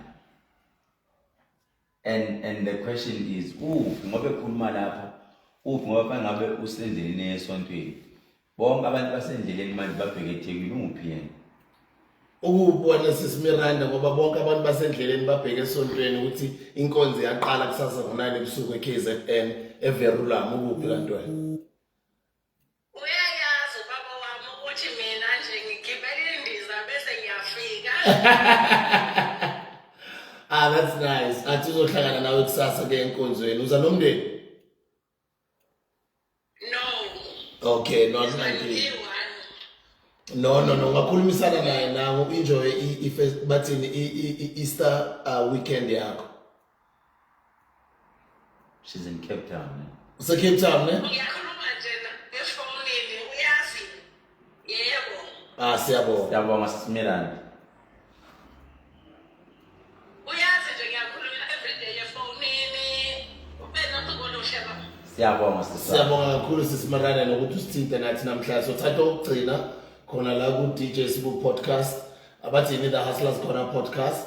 DJ Sbu TikTok. Naku inyanga yodumo umzo Dr. Kehlelezi ku Facebook live siku the Hustlers Corner podcast sivala ngo Zakhele Nene. Sanibonani mkhulu. Yebo Sanibona. Yaphela mkhulu. Sibonga umuzi. Sibongeni manje siyabonga DJ Sbu kusilethela umkhulu ngoba yatholakala yena kodwa akatholakali kalula. So mtholile. Ngiyabonga umuntu ukuthola umkhulu Kehlelezi mkhulu. Nokho manje ngithi ake ngiqale nje ukubongisa eyintweni eziningi ozenzile noma nosazenza uzenzela abantu. Ungadinwa khehla inkulumo zihlala zikhona. Ukhumbula ukuthi inja ikhompotha imoto ehambayo ikhompotha imoto emile manje vele sihlezi sikhuluma singabantu. Okubalekile lokho nje uhlala umile nje kunjalo mkhulu noma izithela zikunetha imvula hlezi nje uqinile mkhulu. Mina okukhulu ukuthi bengisaqala nje akangihlolela umkhulu angizitholi ngiyaphambili noma ngemuva kwenzakala nje empilweni yami kumile yonke ilokho nje kuphela engizokuphelela kubo mkhulu. Amen. Umoya ongcwele kimi baba uthi ngeke uze usizo uKehlelezi. Ukhona indoda engiyibonayo la enentshebe njengeka DJ Sbu. Eneyinwele estudio seyinwele. Uma ngibuza le ndoda ngiyibona on the left hand side ifake ispeleti seZCC. Uyangizwa ngithini? Angisakuzwanga kahle yakhe mkhulu. Umoya ongcwele uthi angifuni umuntu oneyintshebe njengeka Sbu, onestudio seyinwele. Lo muntu on the left hand side ufake ispeleti saseZCC. Uma ngibuza ukuthi lo muntu ubani, uthi umoya ongcwele lo muntu sonta kalihanyana.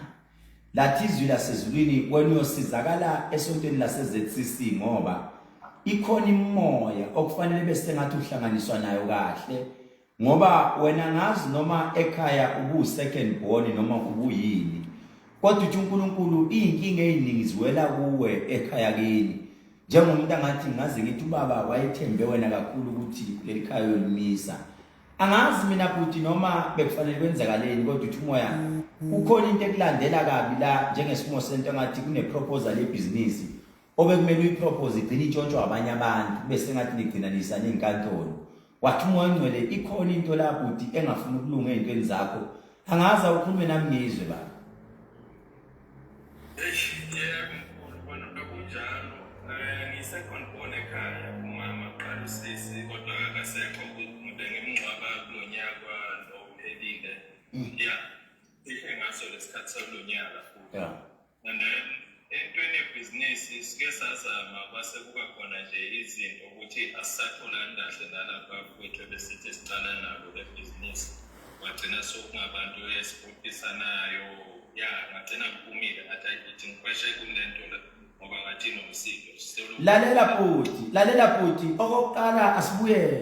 Ngithe mina angazi noma ekhaya kini second born wakuconfirma lo. Ngaphinda ngathi mina likhona ibusiness owafanele bese ngathi uliqala nabanye abantu uyapropose neliqala nelisebenza bese nijika nibophisana uyakuconfirma lo. Uthi umoya ongcwele kimi Uyazi into yonke edala leyo nto yini wasethu umoya lo mntwana odlulile udadewenu odlule emhlabeni belizwana kakhulu ninjengabantu angathi namawele uyangizwa mthina abantu behlulwa ukuhlukanisa ukuthi labantu bamawele noma bayini uthi umoya engcwele awuhambe kube sengathi uyothula umuntu kodwa lo muntu ozomthola uyothola umuntu waseZCC kukhona into azofika kwenzele yona mayikwenzela yona lento uhambe uyoyihlanyela noma uyoyitshala ethuneni lakhe eceleni kwasethuneni lakhe njengomuntu angathi yazi singabe sithi namanje ngizogada dadewethu bangagangi ngawo ngoba kukhona into abaganga ngayo ethuneni lakhe bagange bamvuse bamsebenzise kube sengathi mabemsebenzisa ngavuka izitha kuwe abuye kuwe bethe isikhali ngoba yazi kunesikhali kade kufanele sikugeje wena nomuntu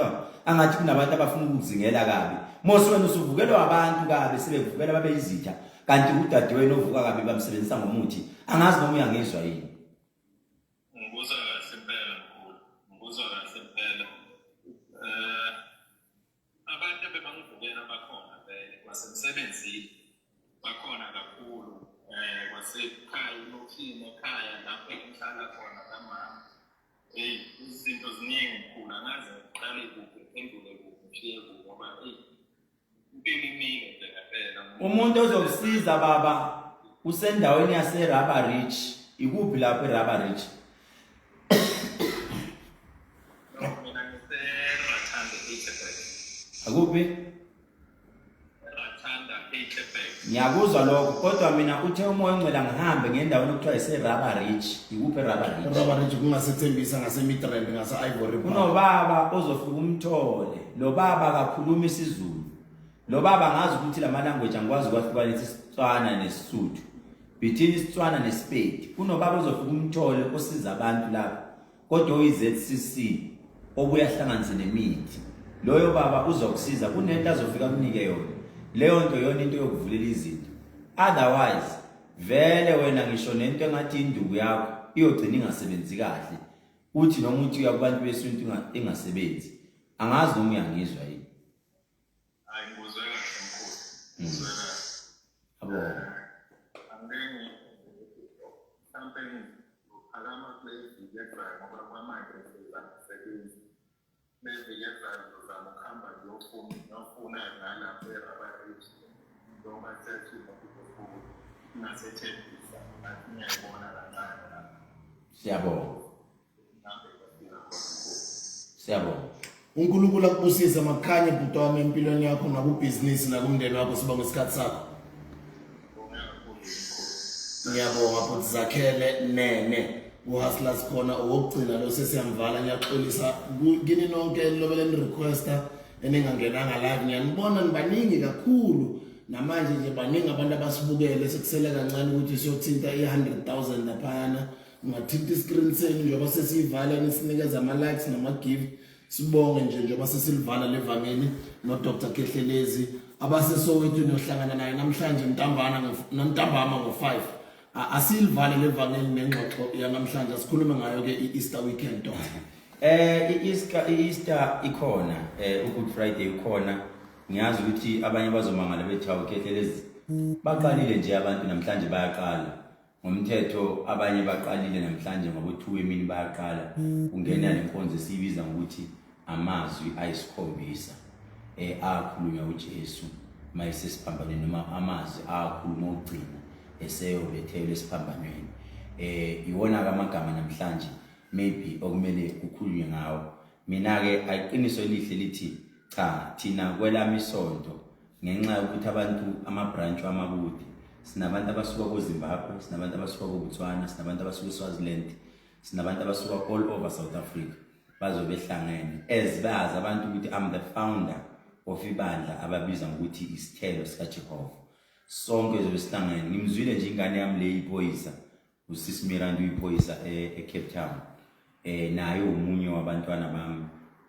njengomzi uthi uyaflya bajwayele ukuflya ke laba basuke eCape Town bayaflya bazohla eKingshire bayeza abantu inkonzo yangena kusasa ngo9 ebusuku sizosonta ukuthi intatha kuza zangomgqibelo siye emanzini sijayele ukwenza njalo siyokhuleka kakhulu emanzini thina ke sibu emanzini wethu kuhlukile we are modernized asisayi thina emfuleni la okungcwele khona noma sisayi la siyongena khona sithi thina i-safety yethu it matters a lot, ihamba kakhulu phambili i-safety yethu.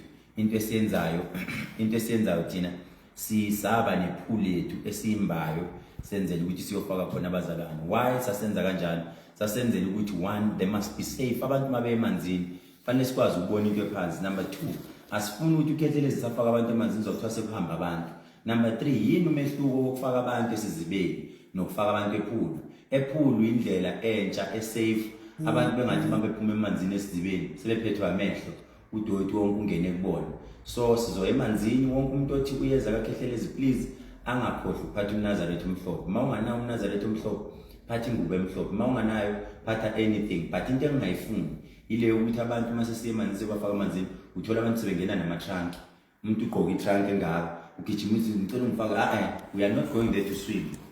Mawuyintombazana noma umuntu wesifazane ngaphansi faka tight ngaphansi bese ugqoka ingubo yakho. Senzele ukuthi noma kuthiwa ingubo ithi vuka but ngaphansi ufaka i-tight vele. Asimfuni umama noma usisi ongena emanzini engafakile i-tight. Make sure ngoba siyaya emanzini and inkonzweni wonke umuntu we are inviting everyone. Lo muntu ohlala ethi ayi ukhethelezi uyabiza esontweni asikhokhisi even cent. Ngiprofeta for free, ngikusiza for free. Wena onikela uma ufuna ukunikela nakho, it's not a force match ukuthi siyakuforce ukuthi nikela. Unikela ngokusothandweni lakho ukuthi mina onikela ngakho yilokho yokubusiswa ngakho. Mawunikela ngo5 rand bayogcwala indlu 5 rand. Mawunikela ngo10 rand kanjalo. Mawunikela nga whatever onikela ngayo uNkulunkulu will make it multiple. But mawunganako ukuthi I so wish ukuthi yazi beninako nginikele kanje, uNkulunkulu uyayizwa yonke lento kwena. So everyone akathatha imoto, amateksi ayaphuma la, I think ayaphuma sasa or namhlanje kusuka bheke khona eThekwini. So kuzobe ku busy endleleni eziye eThekwini. Ngiyacela, this is a message to our taxi driver, message to abantu abodrive abamabhasi neimoto ezincane. Drive safe guys, don't drink and drive. Singaphuzele emgwaqweni because we are risking ngeimpilo zabantu. Ngithema ngikhuleka uNkulunkulu wangikhombisa imililo endleleni. Ngibone kuvutha imililo. Kodwa wasethi mangikhulekele abantu bonke abayinkonzweni nabantu bonke abagodukayo. uNkulunkulu abalonde endleleni, abanye bayaphuma namhlanje ebusuku. Nihambe kahle manifike emakhaya, ningalwi nabantu. Ningalwi, it's just, let's not be confused. It is a long weekend like others. Ama weekend ahlela ibakhona. Let's not be confused. Singasspend imali sispende kabi.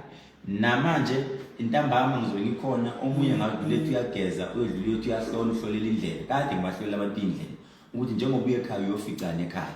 So they won't be shocked izinto sibanikile umphako. That's it, lokho ngakusho sibu. Inamba yami abantu abangithola kuyo ithi 063 051 7641 noma uthi 071 130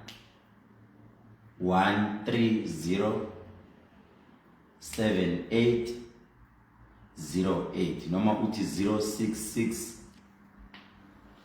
00 266 33. Izo 9 numbers Tell us the 14 number dokotela. It is 063 051 7641 noma uthi 071 130 7808 066 00 266 33. Izo 9 number.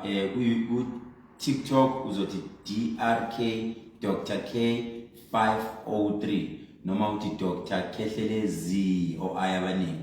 Uzoyibona nje lenye account ino 22,000 followers, le enye ino 253,000 followers and ina 1.5 million likes. So ungangijoina khona ku Facebook page, yonke lento ade sikhuluma la, will save it on Facebook. Uzoyithola lapha uthi nyanga yodumo mzo. Again, I'm inviting you next week Saturday lapha eZondi, Zondi 1. Sizobe siyama MK abelaphi bendabuko, sizobe simukela izangoma nezinyanga nabathandazi aba 150 abazojoyina iMK laphana eWall wonke umuntu akafike isiphelele zondi 1 duze negarage bathini khohli igarage leli bathini but I will post that on my Facebook page. So sinemkonzo nje sobamukela. We have deputy chair uMkojo uzobe khona, we have treasurer general uMpiyakhe uzobe khona, and also nabo Bishop Tima Bena bazobe khona, nabanye abefundisi futhi bazobe khona. We will be happy to see you niza kumkhonto wesizwe nizosibuka singenisisa abantu nabo befundisa abafuna ukuzojoin umkhonto wesizwe.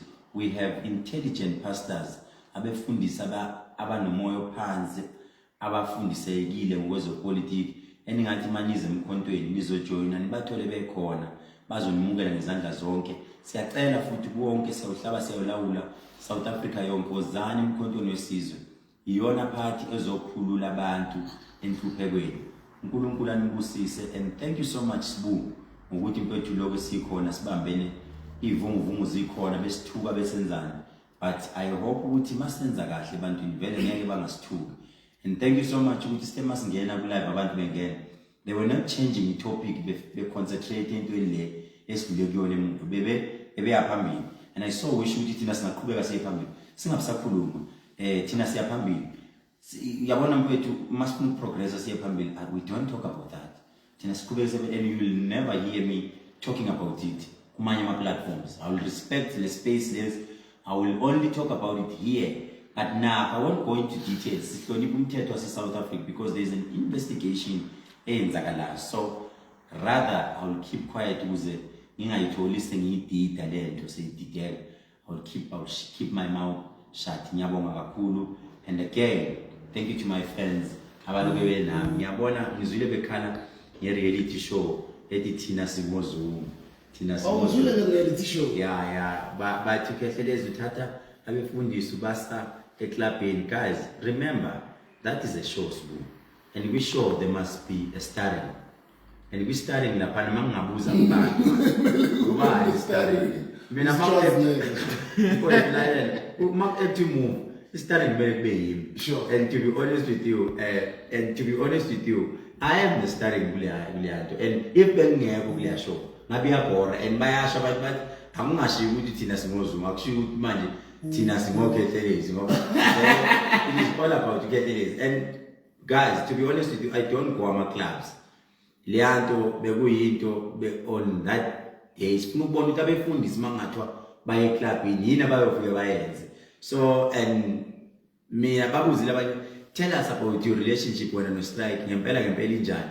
Mina no Strike we don't have a problem, misunderstanding nje, but uthina welungisile. By the way guys, asikhulumeni iqiniso, Tina is not my client. This one they must get it. Uthina lona client nami. Uthina akaze eze esigodlweni sami ezofuna isigubhu noma ezofuna umuthi. Uthina nje umuntu lona enimbonayo nje nkosiyami ohlale eyilotamatis ayiwona ayikhulekele, uyakhuleka. Uthina uyayikhulekela uma kungahambi kahle acela ukuthi ngikhulekise la khona mfowethu ngicela ukuthandaze, there is a deal engiyenzayo lana ayifuna ukulungukuta ngithi na umuthi angikholele emthini mina ngiyathandaza. So uthina is not my client, you will never be my client. Uthina uyayithandazela. The only thing, we are friends. The friendship yethu iphelela ngale kwesikole. So abantu bangamjudge uthina just because uzwana nenyanga ubani wathi akufanele wabe ngangijudge mina nawe bathi indaba usibuke uzwana noKhehlelezi ngoba sizwana shutho mina ngigugu kimi akusafanele manje usebenze manje imofa yakho ngiyithola 10 strong. It doesn't mean ukuthi ngoba sekunami ukuthi izothengwa kakhulu, izoqhubeka ihamba, izothengwa ngoba phela I will pray for you, and I always pray for you ukuthi uNkulunkulu bonke ngangizwana nabo mina thina wena esibungu asisazwani manje. Why? Because abanye bangijikele bajika bazama ukuzenza clever ngababami, abanye ba influence yabantu. Hence ngihlala ngisho ngithi kunabantu ethola ukuthi uyabanyanya, kunomuntu unyanya uKhehlelezi but akakaza ngibona wa hotspot bam hotspot ebenganayo iWi-Fi bam hotspot wa influence uthazonda lo muntu wanginyanya impela akangifuni nokungibona kodwa sikazi sihlangana. So ngizama ngisuke ngikhulekela leyo nto bangayenzi leyo nto kuwe uthola ukuthi nawe sebeya hotspot usinyanye lo muntu nawe ngizondo ngoba ngisakwenza iqiniso mina yonke into engenza la asibuild hence manje we've decided to go live. Yeah. Ngoba abantu bathi siyayikhukha. Babesho kanjalo ngisho naku Alex Mtiyana on Gagas FM.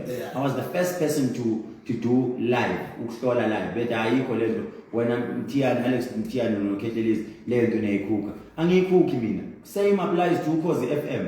Mina, to be honest with you, Sbu. Mina Ukhozi FM ubona ngasayi manje. One day I will talk about this. It's because of Usibongi Ngcobo. Lo owaphuma. Usibongi Ngcobo njengoba bekhala ngaye. One day I will tell you the story. Hence ngibona ngasangena Ukhozini because noma ngithi ngiyathenga basangivumeni because ibeef yami yayinami naye. One day I will tell you why. But inyanga basayivumela isikhathi esiningi because of me. Umona nje owenzakala. But it's a story for another day. Dr. Khethelezi, inyanga yesizwe, inyanga yodumo, umzoli ngamlandela ko ama social media platform Dr. Khethelezi, Facebook inyanga yodumo umzoli Dr. Khethelezi, ku TikTok Dr. Khethelezi, ku Instagram Dr. Khethelezi, khona ku Twitter ukubona ku Twitter. Ngikhona kodwa ngazi nokuthi kuthiwa ngubani. Santhanda kakhulu bantu abamnyama. Thank you very much for joining us today on the Hustlers Corner. Have a great Easter season. Enjoy it, drive safely. Awusanqoma mfowethu DJs lami. Ayihle kakhulu. Angibezele la kamera. Mfowethu uyabona kodwa umsholozi usiyasigqokisa mfowethu. DJs mfowethu lihle nabantu abalifunayo mfowethu. Ukhona umjida oshaya mfowethu lezinto istyleni. Uyabona mfowethu ukuthi lihle kanjani le jazz. Liyangifanele. Lihle blind kakhulu mfowethu. Lo mjida ushaya izinto ezinzwembu mfowethu. Ukhona lapha ku MK. Ungangi-WhatsApp nje nambeni ethi 071 1307808. In fact, ngoba ngihlala ngibona ngimuhle ngiqokiswa abantu abawu2. Uye lo mjida ku MK nomunye abathi uNcube printers. Zonke izinto zaka MK ngiqokiswa yibona. Njengozinhle izinto zabo mfowethu. No, muhle umsebenzi. Siyabonga bobhuti, siyabonga bosisi. Enjoy abathini your Easter season. Ningakhohlwa kumzek's kitchen la ngabusegoli. It's now available ku Uber Eats. It's available ku Spaza Eats. It's available ku Mr. D. Order ukudla laphana udle nomndeni wakho, khona amapleta, khona iguqa ngamadolo, khona amaqoporosh, khona bovumvum, khona uAdet ugogo, khona amadombolo, itampa, amapapa, khona amavorts, inyama yokosiwa laphana. Khona yonke into nje emnandi lapha ku Mzek's Kitchen, Uber Eats, Mzek's Kitchen, Mr. D, Mzek's Kitchen, Spaza Eats. Siyanthanda. Thank you very much guys for tuning in. We'll see you on the next video. Danko! And cut. Alright, that's a wrap. That's a wrap. That's a wrap. Yo, 100,000. 117,000. 117,000. This was beautiful. Like live now.